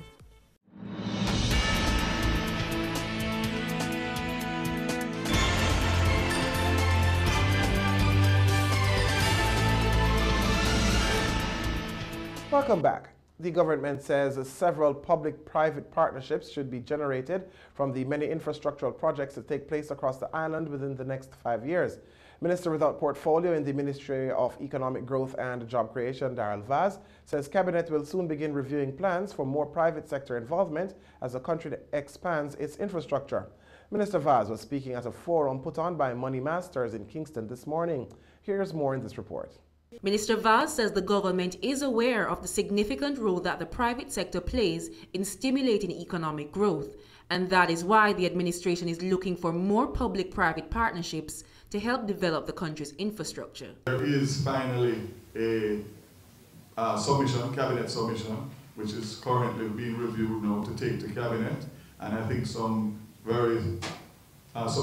directives will come out of that in terms of how do we move about, especially with government circle fast moving ahead in terms of the parliament building and the government services in and around. That ties into downtown, and there will be room for PPPs in several areas, not only in the government square as we call it now, but several other properties and locations in and around downtown. Meanwhile, President of Money Masters, Claudette Crooks, is calling on the private sector to secure business opportunities and invest in infrastructure funding, which she says is a billion-dollar industry. According to IP Real Assets top ranking of the world's largest infrastructure investors, capturing 360 billion US of investments in aggregate, the average allocation to infrastructure is about 3%, but 3% of a big figure is quite large. The 3% of that big figure totals around $360 billion US. For Jamaican funds, it's an area that we absolutely must grow if we're going to participate in the development of our country. And she says with trends tilting to more infrastructural developments, the private sector should work with the government to foster a smooth transition for the country and their businesses. Over the long run, we expect infrastructure funding companies to grow in Jamaica, to fill the massive need for local private sector funding to help cash challenge not just Jamaica alone, but Caribbean governments fund critical infrastructure improvement after decades of underinvestment. It's a role that both private capital must play, facilitated by the government of Jamaica for long-term benefits of Jamaicans. For BATV News, I'm Jamila Maitland. President of the Jamaica Manufacturers and Exporters Association, Metri Siaga, is reiterating calls for more financial support for micro, small, and medium-sized enterprises. Mr. Siaga was speaking during a tour of the Chavot International Holding Company this morning. The 4-year-old company has seen great success selling local products to not only Jamaicans at home, but throughout the CARICOM region and the diaspora as well. Jamila Maitland reports. IMF representatives, members of the JMEA, and senior government officials from the Ministry of Industry, Commerce, Agriculture and Fisheries toured Chavot International Holdings Company. The tour involved the business operations from the farm to blending, labeling, packaging and distribution. The finished products, herbal teas like cinnamon, merengue, sorrel, along with spices and Jamaican castor oil are only a few of the items being produced and sold. Marketing Director and the CEO, Joel Harris, who led the tour, described the company's current challenges. In all stages of growth, we have financing issues, so be able to finance, and we're growing rapidly, and exponentially as well. Of course, hiring persons, training the staff, finding the right fit. Of course, machinery as well, finding the right machinery and the replacement parts. Also, sourcing of raw materials, we have to make sure our raw materials are consistent to the needs of our customer, of course, our requirements before we put them on the market. That is why President of the JMEA, Metri Siaga, is calling on the government to provide more financial support for businesses like Chavot so they can grow and, by extension, grow the economy. We'll be touching back base with Minister Shaw as soon as he gets back. I understand he's away. To reiterate, his team is here, his entire team is here, and they see for themselves what needs to happen and what the government needs to do to create the employment and to create the growth in our economy. It's here, it's in front of us, we can see it loud and clear. It's just to make it happen, and we need to be a little more forceful with the government to ensure that they are able to implement what we are telling them is the right thing to do. And IMF representative to Jamaica, Dr. Constant Lankengwana, says he's impressed with the young company's success. IMF is very interested in what's happening on the ground. We're very interested in employment. We're very interested in growth. We're very interested in productivity, value added in the Jamaican economy. So I felt the need to come and see it firsthand and see all these things that are happening in the real economy. That's what matters at the end of the day. How the Jamaicans can increase their income and, export good to the rest of the world and keep the economy competitive. Yeah. For BATV News, I'm Jamila Maitland. The National Housing Trust, NHT, is funding a $54 million bamboo research project which will facilitate research on bamboo as a possible housing material. The project, which is a collaborative effort with the Bamboo Industry Association of Jamaica, the Bureau of Standards Jamaica, and the Planning Institute of Jamaica, PIOJ, is scheduled to start mid-2019. Senior General Manager of Construction and Development at the NHT, Donald Moore, says the first phase of research will look at testing local strains of bamboo, while the second phase will concentrate on the construction of bamboo prototypes. He notes that bamboo is used worldwide as a building product, and the NHT wants to join in on the global construction trend. Mr. Moore says the use of local bamboo in housing construction will not only reduce the NHT's construction costs, but contribute to sustainable development. He points out that if the project produces favorable results, the NHT is hoping to apply bamboo in all aspects of construction, including production of building materials such as tiles and drywalls. The Office of Utilities Regulation, OUR, has extended the permissive 10-digit dialing period by 5 months to March 30 next year. This means you will still be able to connect with the party you're calling even if you don't add the 876 error code when dialing.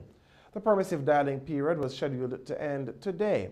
However, the OUR says it has received several significant requests for an extension from service providers and some of their large business customers, asking for more time to address the challenges relating to systems employing machine-to-machine communications and PBX telephone systems.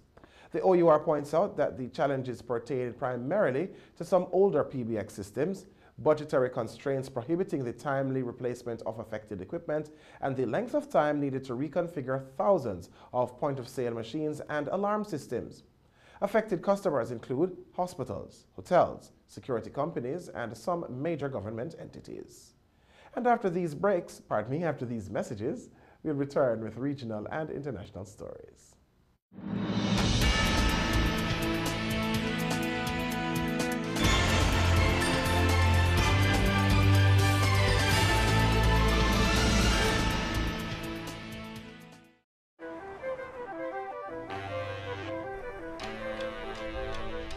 The Nissan X-Trail with All-Mode I technologies.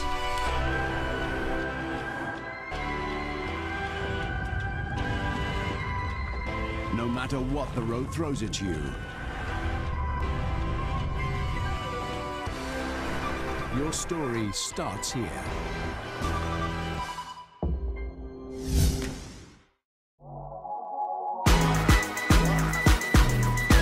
The Good Life, your trusted source for useful health and wellness information, lifestyle tips for the mind, body, and soul.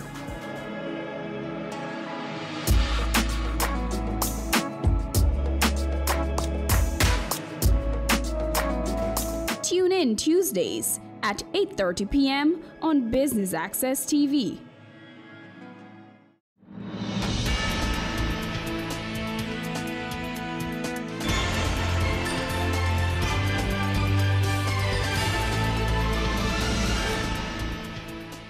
Welcome back. Time now for regional and international news.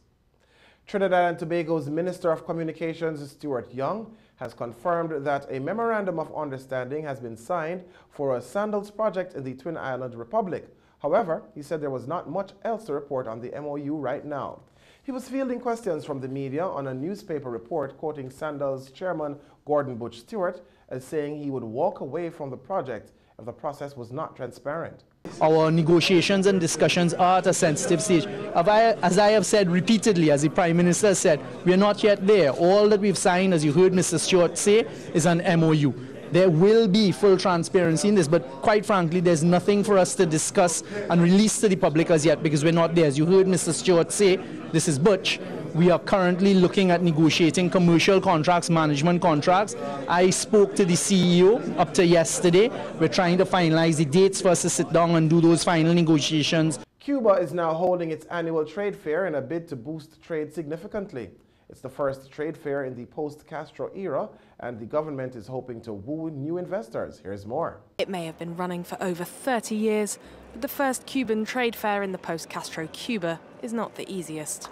3 years ago, the fair was a celebration of warming relations between the then US administration and Cuba, but these relations have chilled under President Trump. Speeches at the trade fair tried to remain buoyant. It is remarkable that despite the toughening of the financial and trade embargoes against our country and the continuing regression of bilateral relationships due to the position taken by the current administration in the U.S., we continue to have companies participating from the United States who recognize the value of having ties to Cuban companies.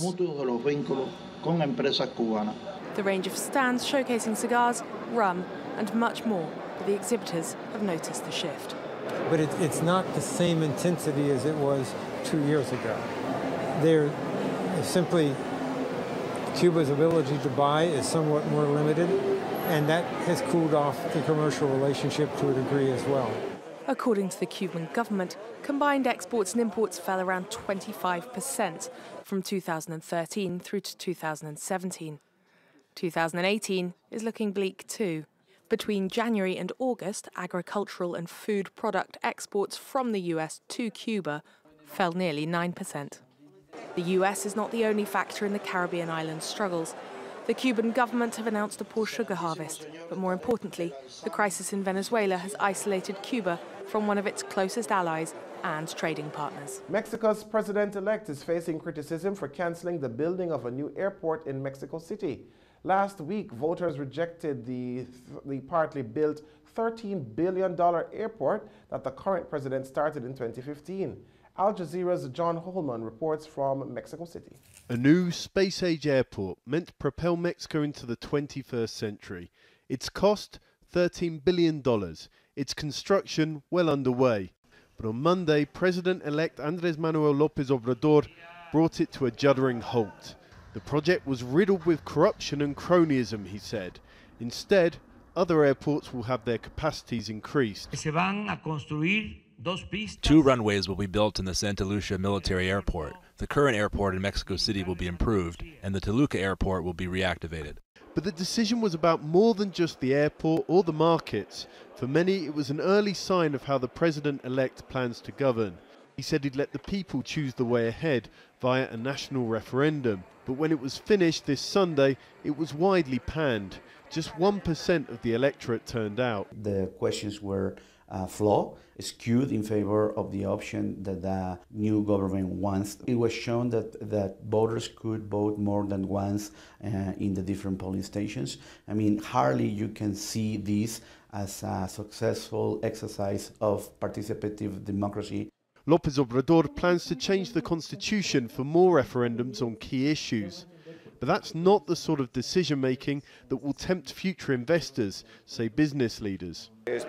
We hope that the incoming government make the rules of the game clearer, so that long-term projects don't suffer from the repercussions and mistrust of the Mexican government.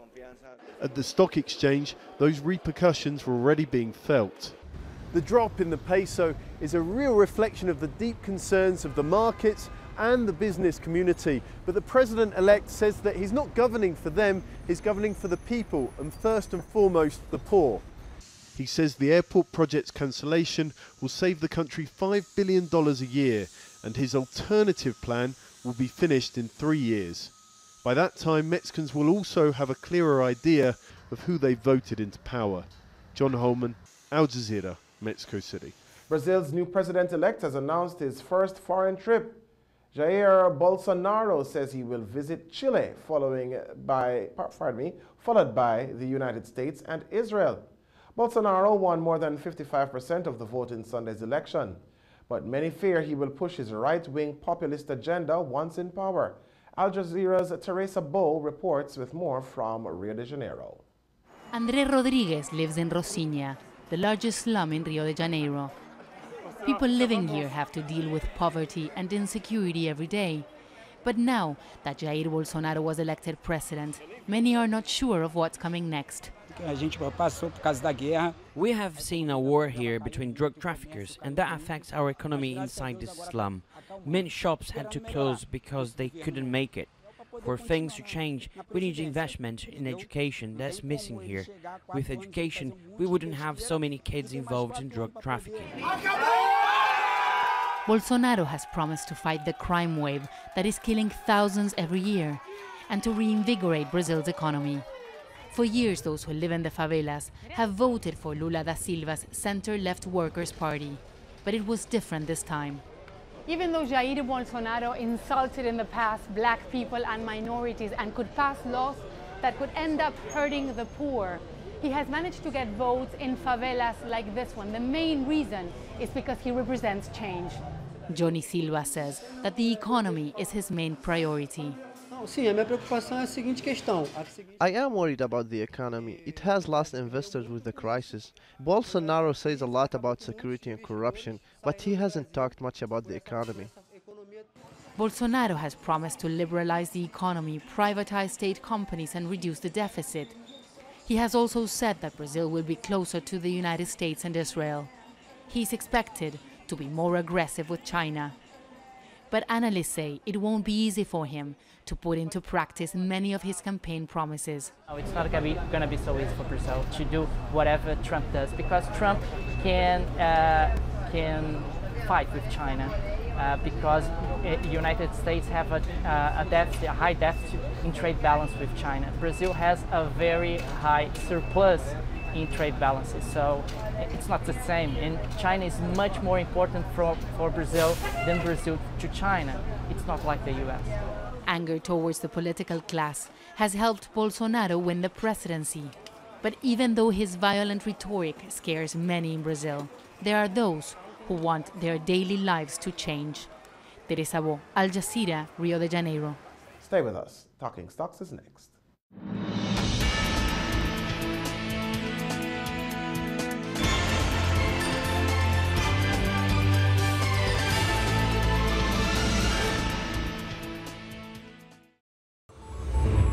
GrowthTech is making connectivity like oxygen. Wherever you see the GrowthTech free Wi-Fi, feel free to connect. Watch, connect, and go, allowing you to chat, check, browse, and email securely. So when you're on the go and need to connect with friends, family, or a team member, or just stay updated, look for GrowthTech's free Wi-Fi. GrowthTech, making connectivity like oxygen. Having a corporate event, seminar, awards show, conference, product launch, workshop, or expo? Business Access TV is here to showcase your event. Contact our sales department at 908-0919, 906-6357, or 908-2775 for more information. Business Access TV, serious about business.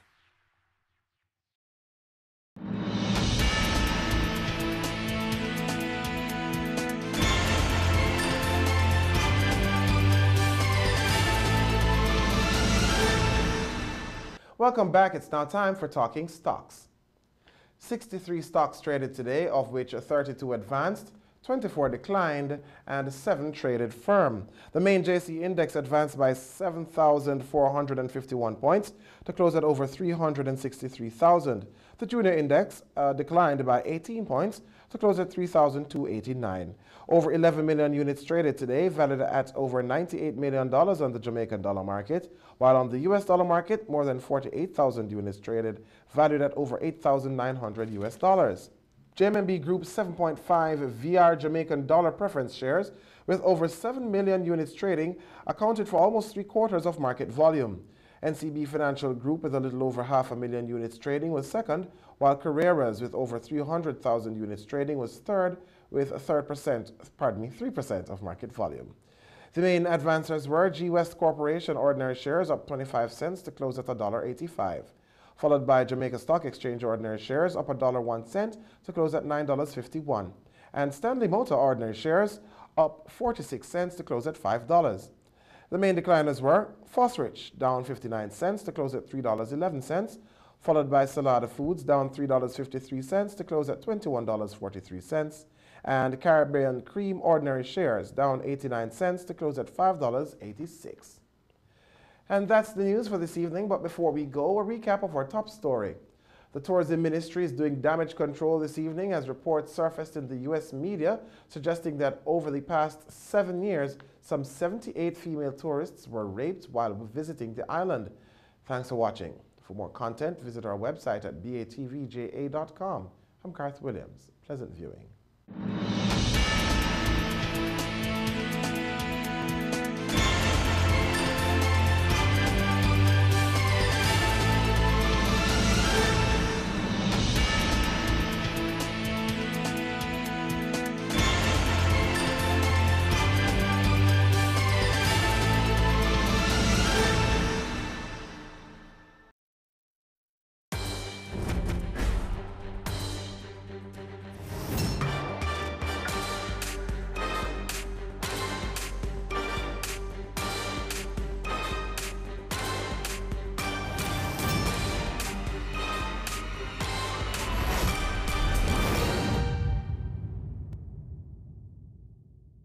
Historically, in Western societies, the focus of genealogy was on the kinship and descent of rulers and nobles, often arguing or demonstrating the legitimacy of claims to wealth and power. Some family trees have been maintained for considerable periods. One such is the family tree of Confucius, which has been maintained for over 2,500 years and is listed in the Guinness Book of World Records as the largest extant family tree. In modern times, genealogy became more widespread, with commoners as well as nobility researching and maintaining their family trees. So we decided to look closer at this field on this episode of Career Moves.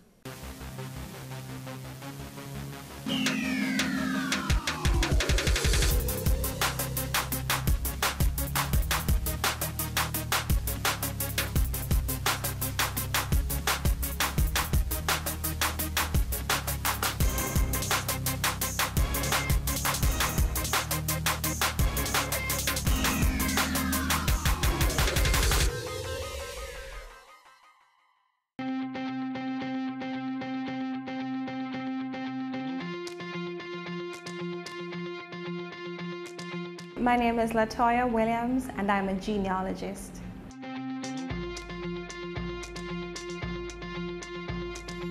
Genealogy is the study of lineage, pedigrees, so to speak. We research family histories all the way back as far as their records, and we use original sourced records or derivative records. Can you trace your family tree? Who are your ancestors? Were they famous? Where did they come from? Well, if you want to know more about your family history, then a genealogist can help.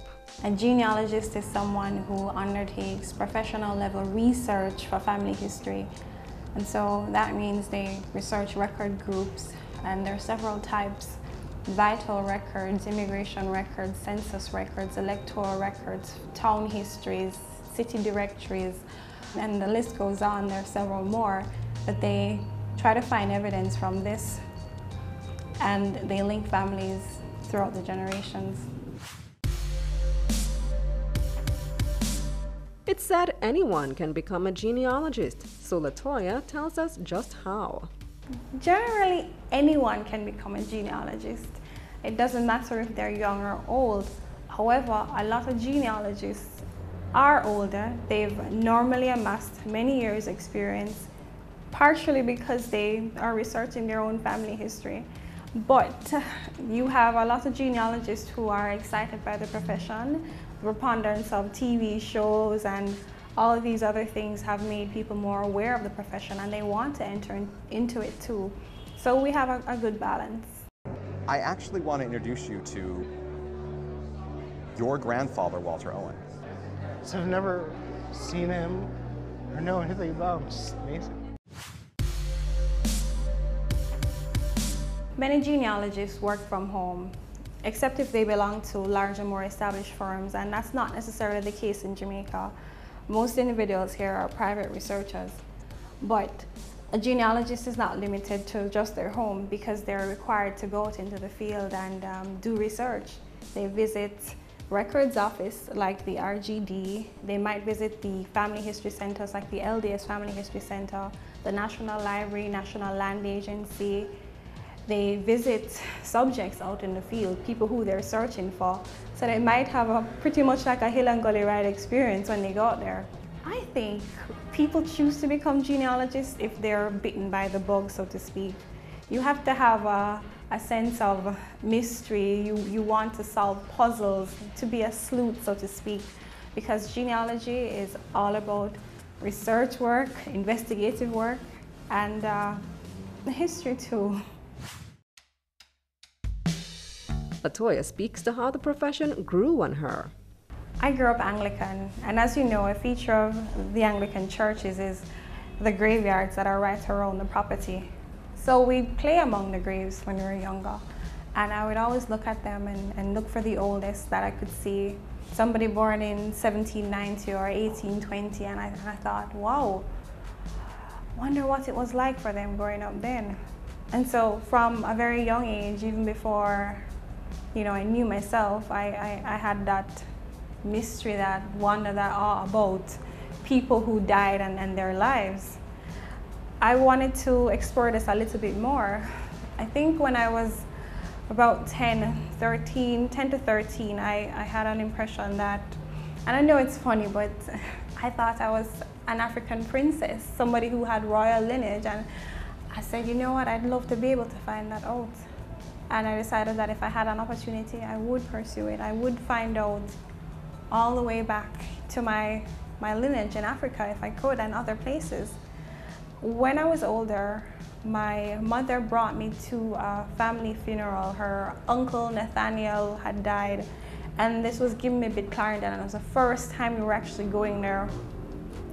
And I just said, you know what, I don't think anybody else is going to do this. I need to be the family historian. And from then on, I decided to actively begin the research process. And it was very discouraging at first because I could find no records.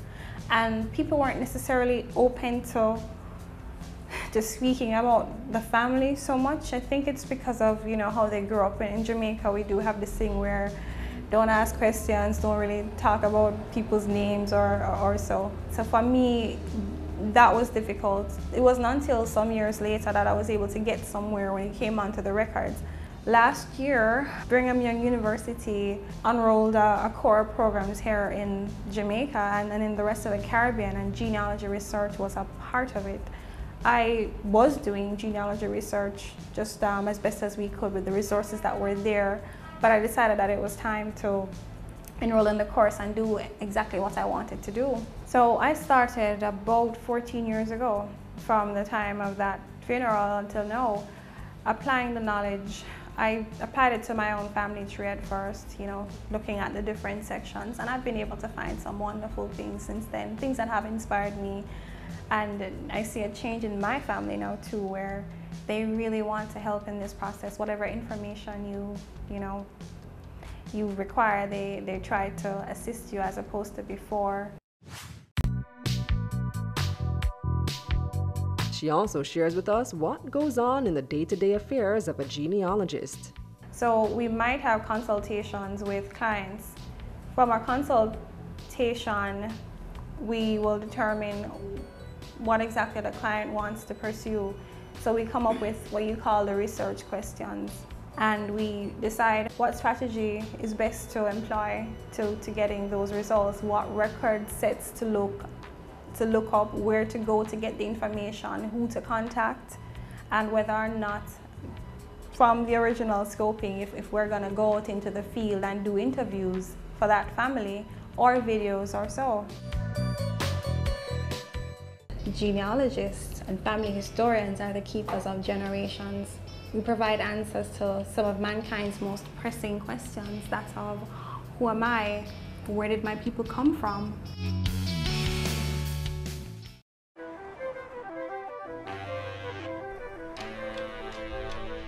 The Nissan X-Trail with All-Mode Eye Technologies.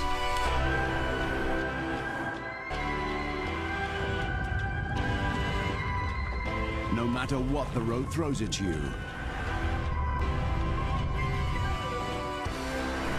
your story starts here.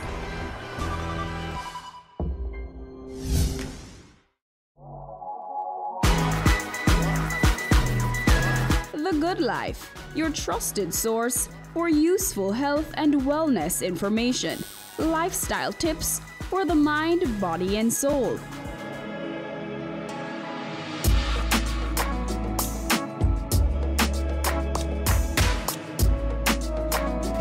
Tune in Tuesdays at 8:30 p.m. on Business Access TV.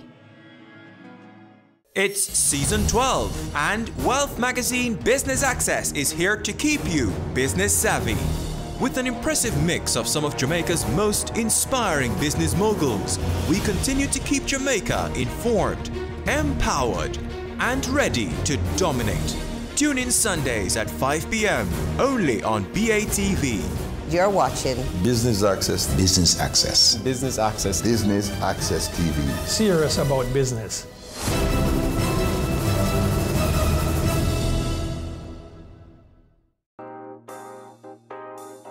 There's only one recommendation for funding that is ever going to come from me, and that is funding from a bank. This is the cost to build, and it includes every nail and screw for the building. Our motto is building communities, building a nation. Get in the know with the world of real estate with Business Access TV's Home Sweet Home, Sundays at 4:30 p.m.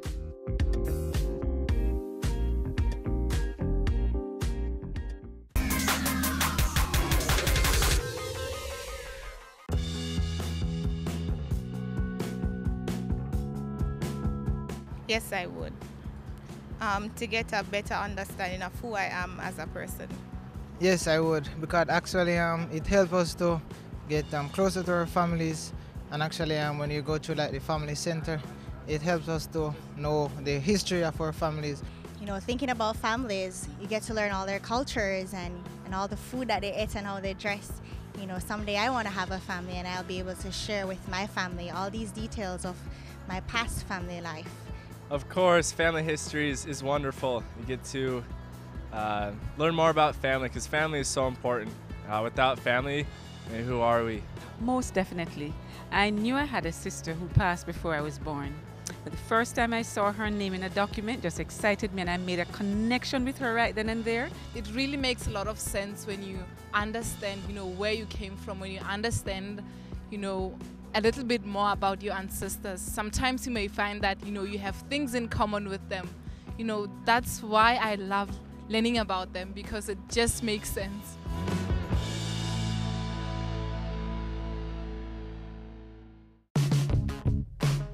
For those on the path of or thinking of becoming a certified genealogist, Latoya gives us the prerequisites.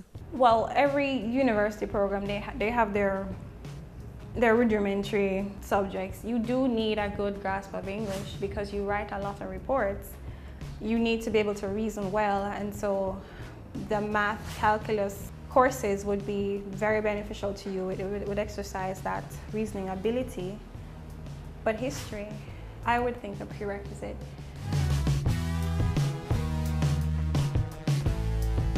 Though in the course they would teach you about whatever type of history you're looking at. So if you're doing German records, you're going to go into German history. Part of the course is you finding information along the way to assist you to complete the case studies.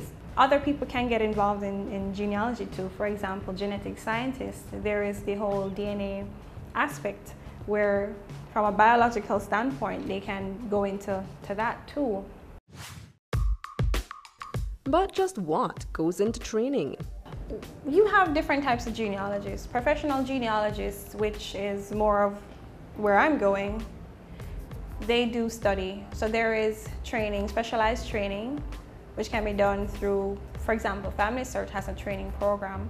There are also other programs like Brigham Young University. I'm doing Brigham Young University in particular, in their family history research degree.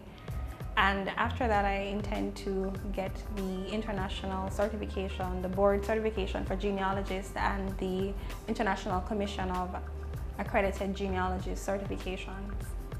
Those require a series of exams and case studies to be submitted, pay those fees, and we wait on the report from the board to see if you will be accredited in that particular area.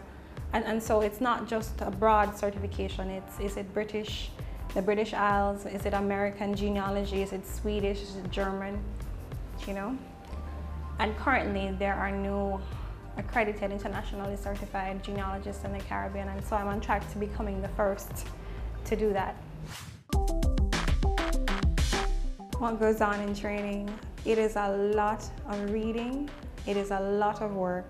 It is a professional degree in research, and so the standards are very high and they must be upheld. You're looking for evidence and ways to support that evidence, and it requires going on a lot of different websites, databases to be linked to those in particular. And we're talking during the course of 1 week of study, you might have to visit 20 different sites, pages, to just go through the topic, because how do you do census records and in particular, and they might not be focused on the Caribbean, they might be focused on the US, and all the different states have, you know, different requirements. So in this training, it's for a worldwide program. It's not just limited to Jamaica. In fact, it's not specific to it. You will have to further do research and apply it here. I'm currently enrolled in the Brigham Young University, Idaho Family History Research program. I'm doing an applied associate of science, and it's 60 credits. It takes between 2 to 3 years to complete. I'm currently doing it online, but part of the course requires you to do residency. And so for the first year, I had to go to the center once every week and gather with other people to complete the foundation courses. And then for the second year, that's when you meet your international classroom and your course instructor, and you go through a series of courses. After I complete my studies, I will have applied associates in family history research, and then I will further apply for the board certification for genealogists.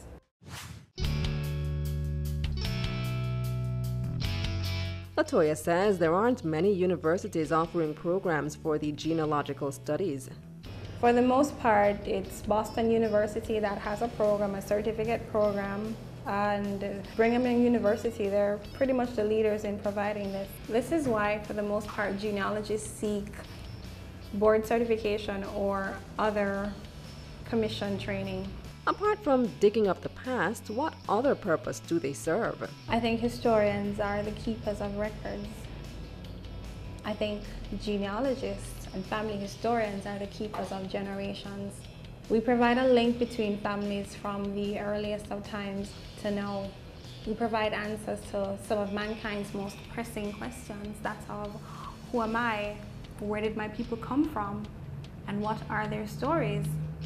And especially for people of Caribbean descent, we are detached in a sense from our motherlands, and it's not just for those of African ancestry, but Chinese and Indian. We came here through difficult migrations or forced migrations, and we want a sense of ancestral pride. Genealogists and family historians can provide that for this displaced population.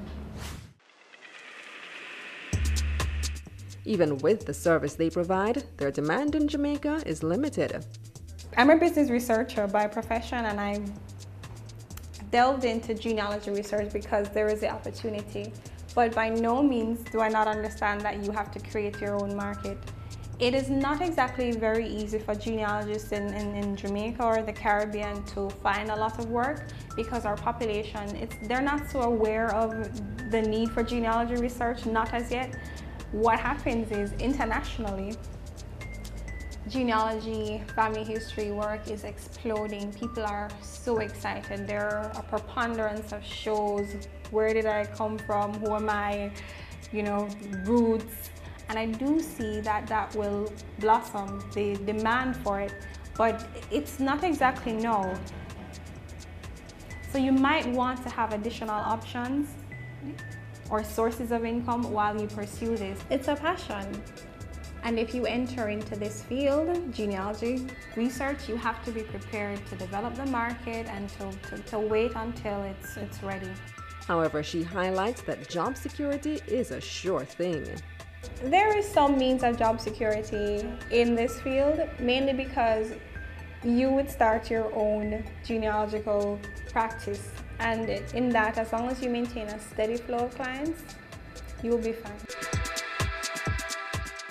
People believe that once you're asking family history research questions, it's about money. Oh, there's a will I can get money. I mean, in some cases, especially in the US, where they have laws to encourage that sort of thing, where they find the heirs, then that can be the case. We're taking you beyond our shores, across the region and around the world. Every week, BATV gives you in-depth reporting on the major stories that gripped headlines in the Caribbean and on the international scene. Join us Sundays for This Week Abroad. Business Access TV, serious about business at home and abroad.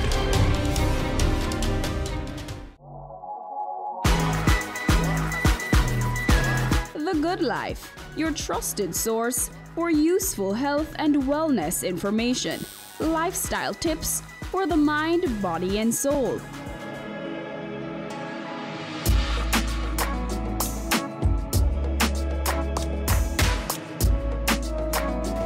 Tune in Tuesdays at 8:30 p.m. on Business Access TV. This is Weekend Business Report. Economic windfall. Unsecured loans. Alleged corruption. Follows the closure. If they made this investment. Brokers Strive to increase revenues. He sought some answers. Financial meltdown. Here are the week's final numbers. Here's Guard. News Roundup. Camille, it's back to you. That's Weekend Business Report with me, Keneal Gale. Saturdays and Sundays.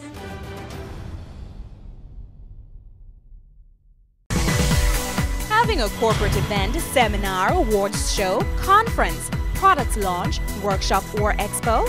Business Access TV is here to showcase your event. Contact our sales department at 908-0919, 906-6357, or 908-2775 for more information. Business Access TV, serious about business.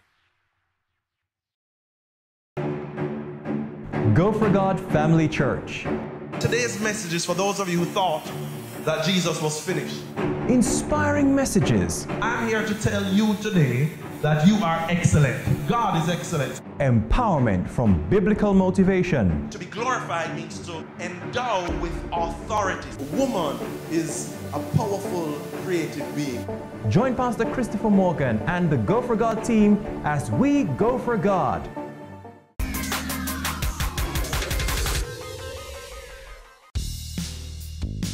The skills are many, and each genealogist may have their own, but Latoya shares a few she sees as important. A genealogist needs to be sharp, literally have above average reasoning, because you are solving decades old, hundreds of years old mysteries, and you're not doing it with perfect information at all.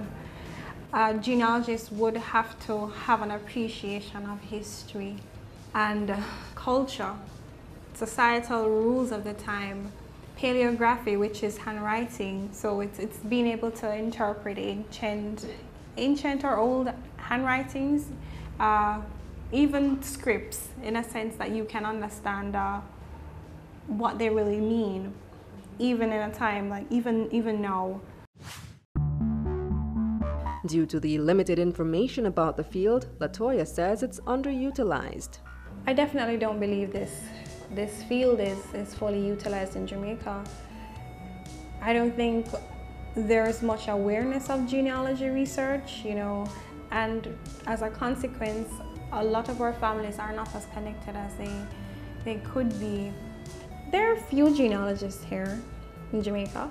There is a bit of a market, mainly because more and more people are becoming aware of and are demanding to have this service performed, but it's not the biggest market at this point in time.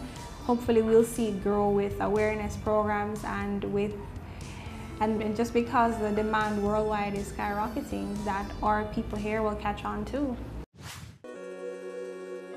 She demystifies some of the myths. People have some misconceptions about genealogy research. One, some people believe anybody can do it. And I think while anybody with some amount of skill can look up a record in a database, a basic record, a genealogist does way more than that. A genealogist stakes their reputation, so to speak, on the accuracy of the records that they can find. It is a professional designation with professional accreditation and degrees, and it's something that should be sought after. And only people with an aptitude to bury themselves in hours and hours of research work daily, should really strive to do this. Additionally, people believe that once you're asking family history research questions, it's about money. Oh, there's a will, I can get money. I mean, in some cases, especially in the US, where they have laws to encourage that sort of thing, where they find the heirs, then that can be the case. But for the most part, the treasure in family history research is in the information, it's in the ability to bring the families closer together. It's in giving that sense of pride to someone who has none. We also hear of some of the opportunities within this field. You know, one great opportunity that you have when you study genealogy research is to be able to work anywhere in the world.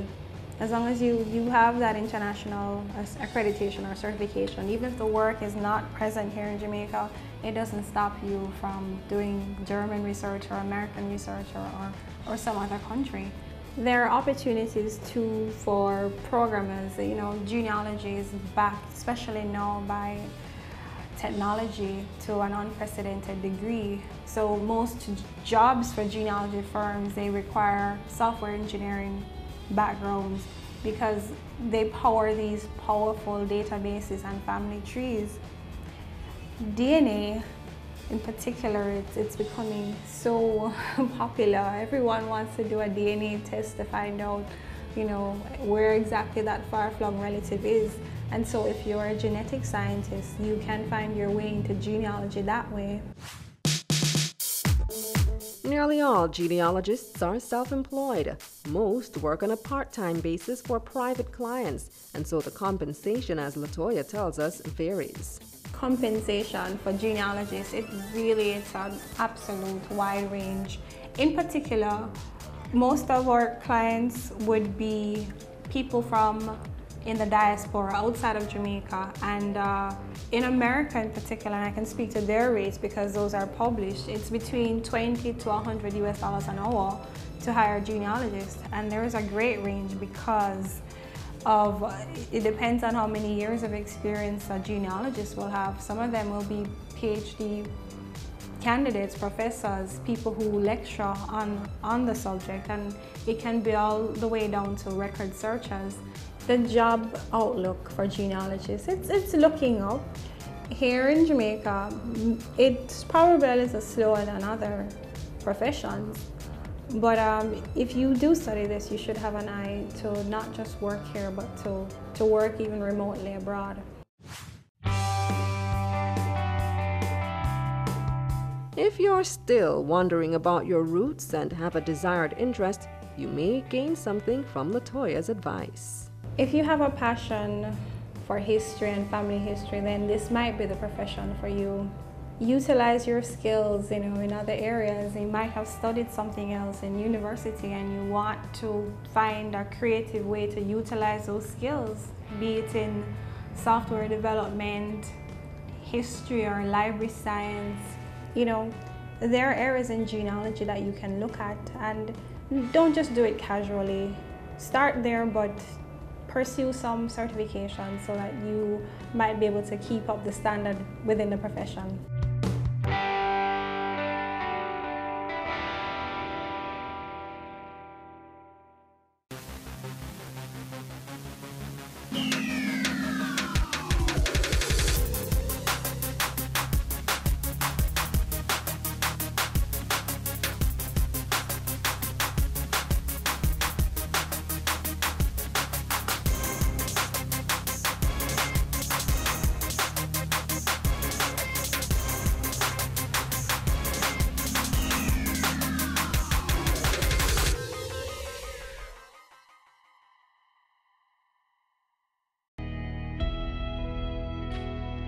As a teacher for over 8 years, we need to realize that the children are our future. We need to love them, appreciate and respect our children. No more violence against children. No more!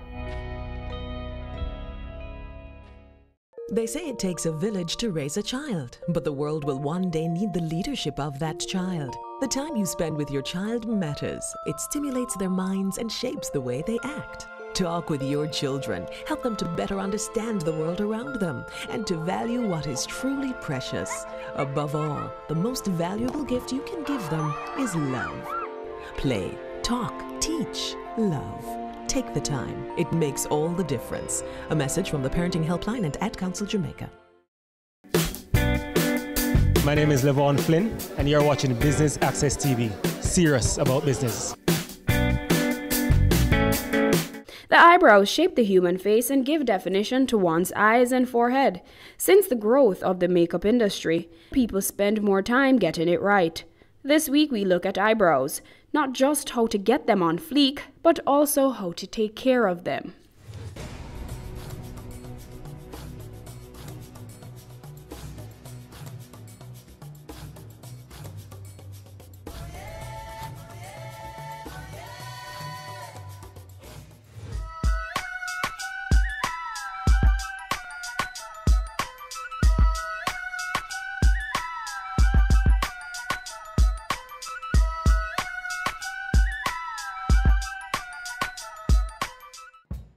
Welcome to The Good Life, Nicole. Thank you for having me. And thanks for having us.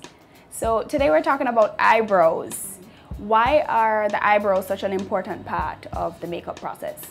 Well, the eyebrows help to frame the face. So you find sometimes if the eyebrow is off, it tends to alter the shape of the face. It's good to have them looking like sisters or not twins. Sometimes, you know, there's hair missing, or, you know, people go to the barber or the salon and they tend to mess it up.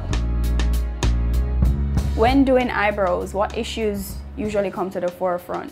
Or what issues do customers usually come in with? The biggest issue is thin eyebrows. I find that persons who go to the barber, they tend to thin out the eyebrows, and that's not a trend right now. The trend now is to have full, thick eyebrows. Right. So that is the main issue.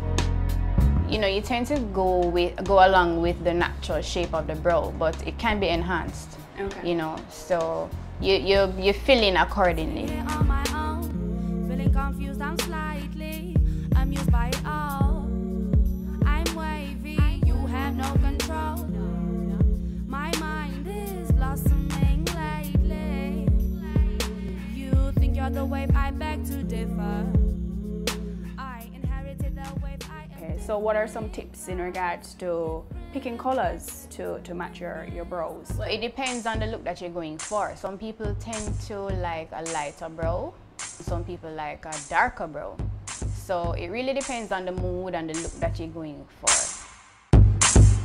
For a daytime look, I would suggest a lighter brow, probably 1 or 2 shades lighter. That can be achieved by using a brow gel, or you can also use a lighter powder or a pencil. Okay. For the nighttime, you can go a little bit darker, you know, because you might be sweating and so on, so you want the eyebrows to still be there. So you didn't trim or tweeze my eyebrows prior to filling them in. Is that something that you normally do, or you just leave it up to the client to groom their own eyebrows? I usually ask the clients to come with a clean brow because personally I've had bad experiences with makeup artists. Well, in my experience, that they fill in the eyebrows first and then they decide to take out what is left. So when I went home, I didn't have any eyebrows left and I was mad. So I usually tell persons to go to the regular eyebrow specialist, have it done before you come to me. What about those people who don't tweeze or wax and have more of a natural eyebrow, literally where they don't touch it? An eyebrow can be created for everybody, whether it's full, thick, thin. So it really doesn't matter.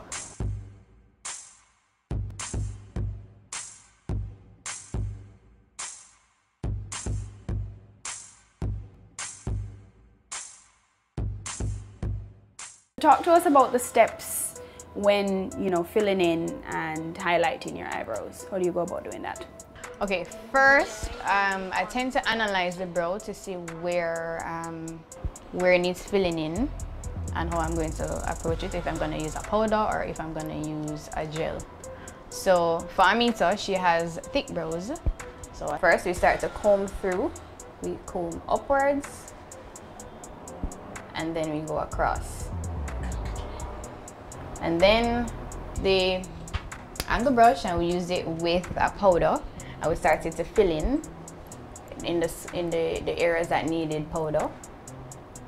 Following the natural arch right through. Adding a little tail because at the end here she doesn't have a lot of hair, so just added a little tail to finish it off. Sometimes if you use a powder or the pencil, sometimes too much product comes off. So what we use is a spoolie to just brush through, just to ensure that everything is even.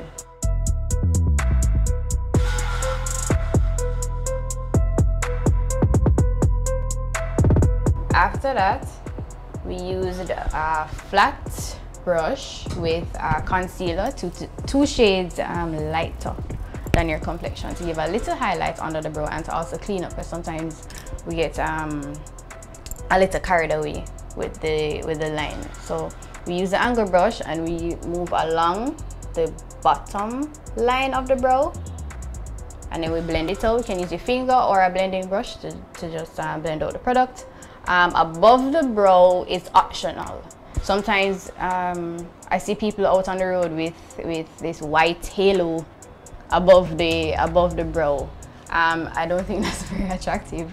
So what I tend to use is foundation, or I use the gel liner at the top with the same angle brush to just fill in accordingly. And we can brush through again with the spoolie. Like I said, if you want a lighter brow, you can use a brow gel, or you can leave it.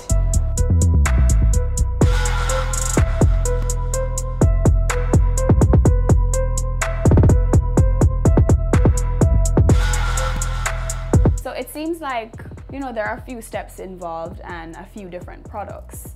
How time consuming is, you know, doing your eyebrows? I would say that eyebrows take probably 10 minutes if you know what you're doing. I see persons watching YouTube videos, etc., but it really comes down to practice. It shouldn't take longer than 10 minutes. Not a lot of products are involved. So yeah, 10 minutes should be good enough. 'Cause I'm whipping it like I'm leaning oh so far. I'm over the limit, can stop it, I'm soaring, I'm leaning up, laughing, I'm going under, 'cause Well, that's one technique to get your eyebrows on fleek. When we come back, we will check out another growing eyebrow trend.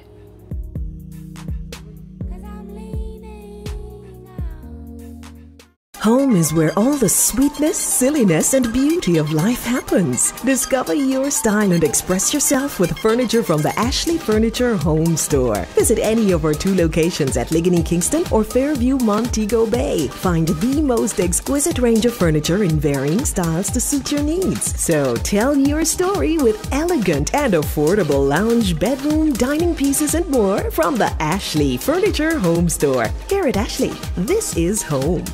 As the end of the year draws nigh and the celebrations begin, let us add some magic to the festivities with our BATV Christmas mix. Why settle for blah when you can have fa la la la la? 60 advertising spots, 10 cross spots. This $1.6 million package is all yours for only $45,000. Don't wait. Contact our sales team today and take advantage of this incredible offer. Our gift to you. BATV Christmas Mix. Offer valid until December 31, 2018. Caring Hands Season 3 continues to effect change in a changing environment.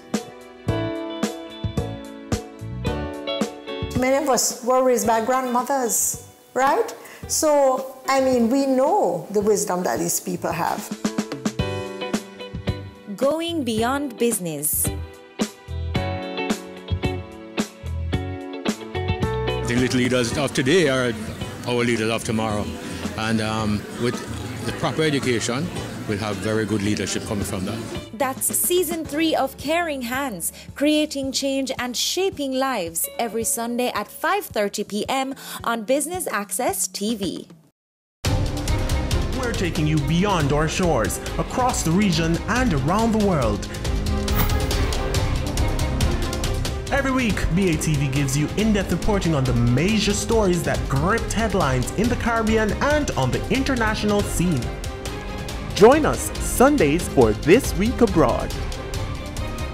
Business Access TV, serious about business at home and abroad.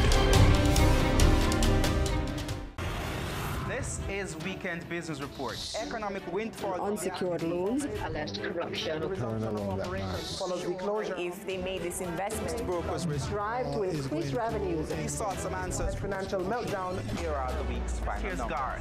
News Roundup. Camille, it's back to you. That's Weekend Business Report with me, Keneal Gale, Saturdays and Sundays.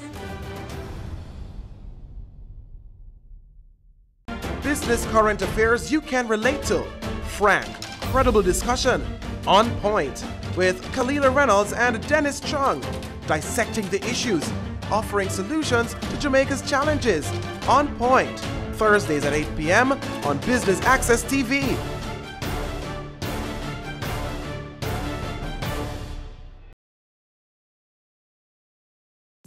Welcome back to The Good Life. Well-groomed eyebrows can work wonders to the face. Here are some interesting facts on how to take care of them. It's the slowest growing hair on the human body. Protein-rich foods such as tofu and nuts strengthen the hair in your eyebrow. Washing the face with warm water after tweezing is not advised, especially if you have thin eyebrows, as hair follicles might loosen and fall out. We've already looked at using makeup for the brows on fleek effect. Now check out another new and effective trend for eyebrows. I'm Tali Davis. I'm a licensed esthetician and the owner of the Lash Studio.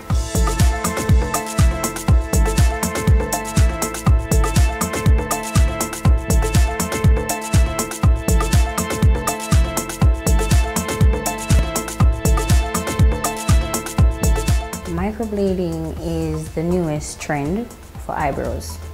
It involves using a pen-like device dipped in ink and then stroked into the skin. So you create hair-like strokes into the skin. With the tattoo, the normal tattoo, they use a machine. They just do one thing. It's like one line in the brow. And by the time you're finished, it's like a dark mass on the eyebrow. But with the microblading, it looks so natural. You can't tell which is your hair or which is strokes that were made into the skin. The microblading lasts 12 to 18 months.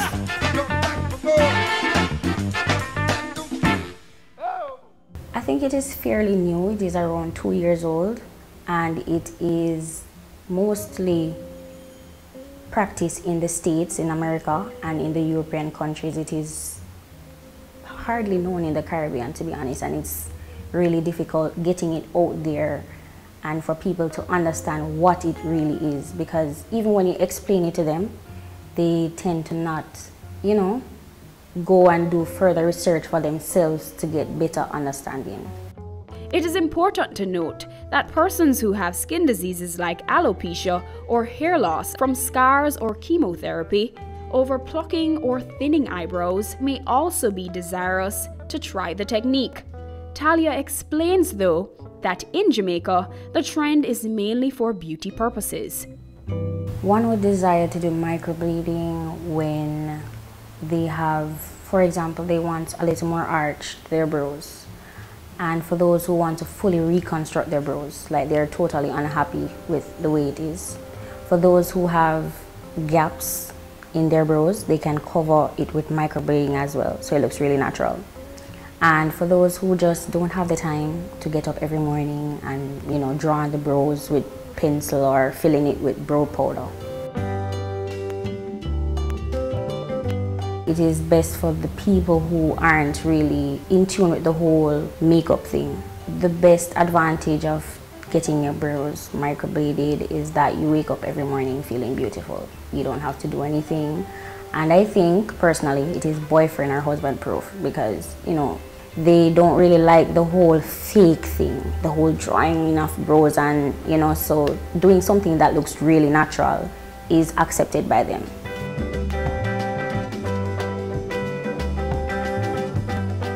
Doing the procedure, sometimes it does get a bit painful. Even though the person is numbed at least 30 minutes before the procedure, it will get a little painful for the client.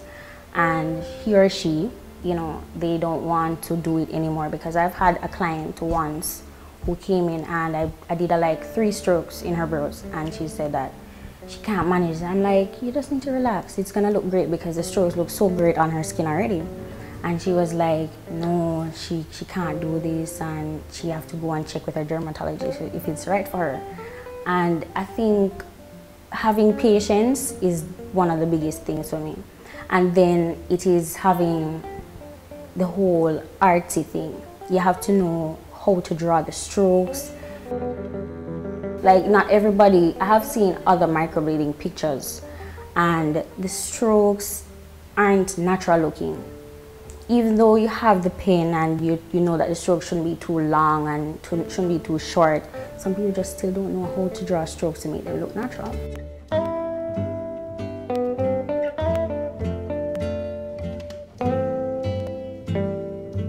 Biggest disadvantage of getting your brows microbladed is getting it performed by somebody who is not certified in the area, because you have to be certified in knowing proper sanitation. I mean, you're using needles into somebody's skin. You have to know that you have to change the needles. Each needle is single use, and the whole art of it, how you draw the stroke should not be too deep into the skin, because that can cause it to bruise and not heal properly. And somebody who's not trained wouldn't know that, you understand? Another reason, another disadvantage is that doing microblading, the stroke should not cross. And if they cross, that can cause infection.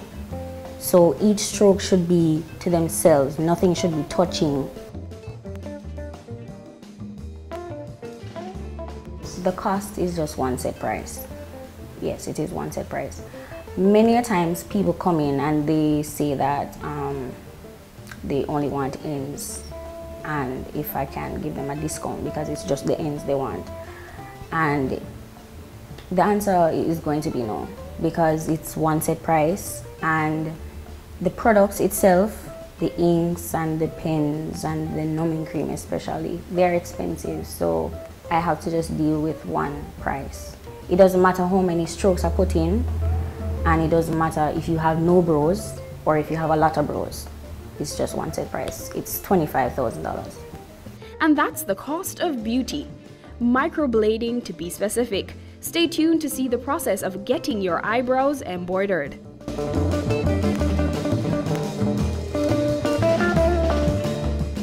Ready for cable for as little as $100? Ready for no monthly cable bill? Ready for 10 TV channels absolutely free? Then pick up our Ready TV box at authorized stores for $4,500. Hook it up to your TV set, then top it up with Ready Credit for 1, 7, or 30 days. Buy now and get $1,000 free Ready Credit and start watching your favorite shows. Pick it up, hook it up, top it up. Ready TV. Prepaid cable TV when you're ready. Now serving Kingston and St. Catherine. Limited time offer while stocks last. Conditions apply. As the end of the year draws nigh and the celebrations begin, let us add some magic to the festivities with our BATV Christmas mix. Why settle for blah when you can have fa la la la la? 60 advertising spots, 10 crawl spots.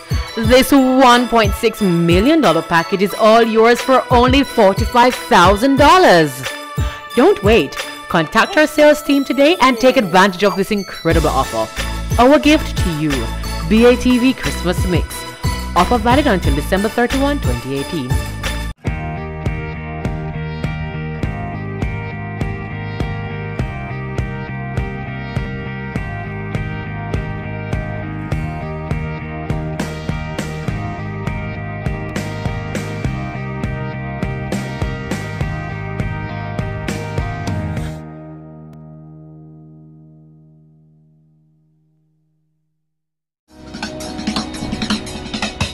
Cameo brings the creative industries to life,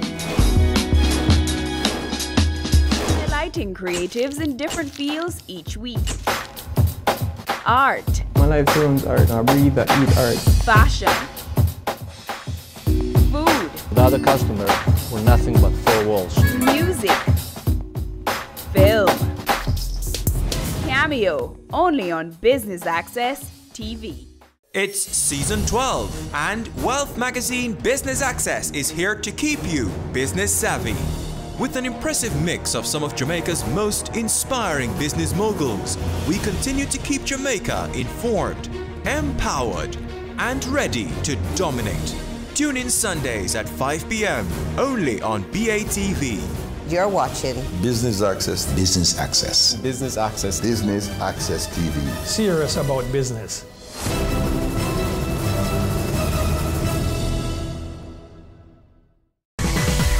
Having a corporate event, seminar, awards show, conference, product launch, workshop or expo? Business Access TV is here to showcase your event. Contact our sales department at 908-0919, 906-6357 or 908-2775 for more information. Business Access TV, serious about business.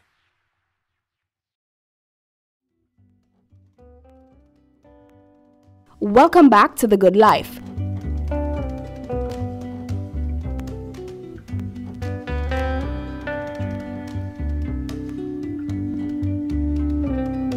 When a person calls for a microblading appointment, I usually do follow-up questions. I ask if they're pregnant, because pregnant ladies are not suitable for this procedure. I ask if they have keloid skin, because keloid skin bruise easily. I usually ask if they're using any blood thinners, example aspirin, because aspirin allows the blood to run more easily. And I usually advise them about the pain that they may feel as well, because it's not guaranteed that you won't feel no pain at all. And I let them know that this is a procedure where the results are semi-permanent and next week it won't go away.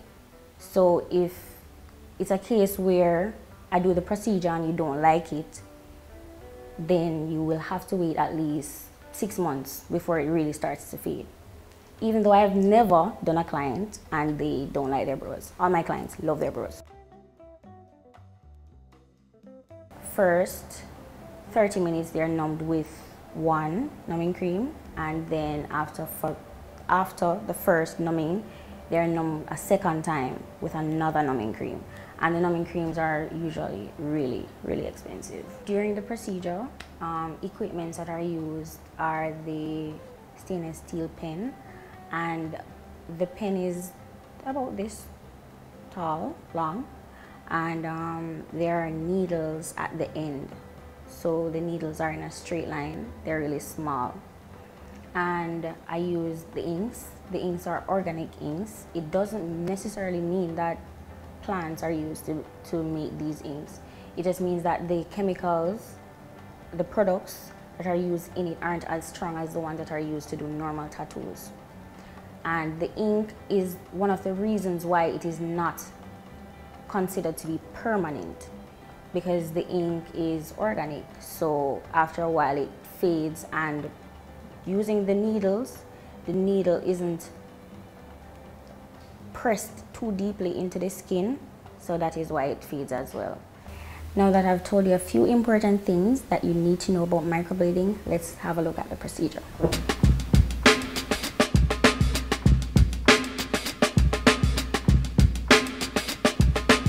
As you can see, we already drew the outline for the brows, and the client has to light them before we can even continue. So this is the shape that she says that she likes. Little arch and nice and full. They won't need this full though, but this is basically the outline that we're working with today.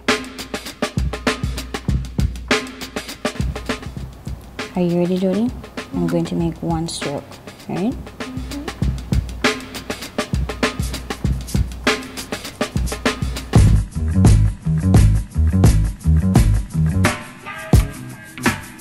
Stroke after stroke after stroke may cause the client to bleed. This is normal, and a certified technician would still be able to continue to achieve the desired results.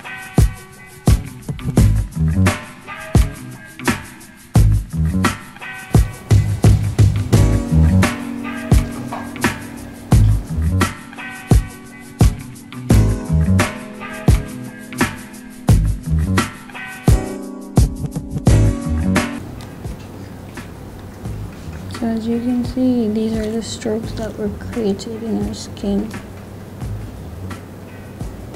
Natural looking.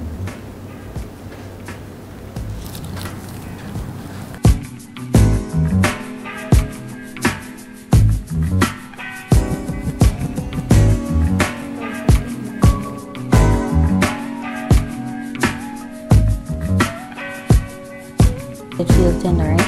Like, yeah, stiff. For helps with the tenderness. And it's good with healing, but it's not really, doesn't work well with the ink for everyday use. So my aftercare tip is that my client uses coconut oil, organic coconut oil, for the bruise, or nothing at all.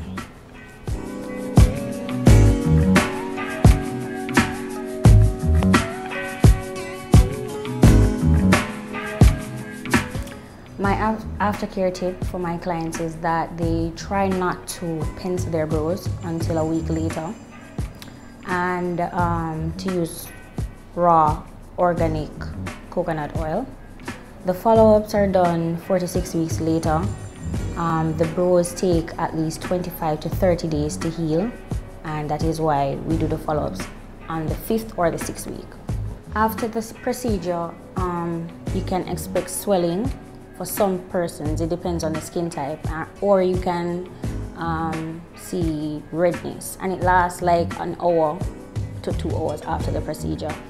After the brows are done, they're yours, and you can take a picture, a selfie, at the same time. Clients usually see scalping at least a week after, and many call and say, oh, it's healing, but when the scalps are coming off, it looks like it's fading. It usually fades at that time, but it will get brighter as the weeks go by.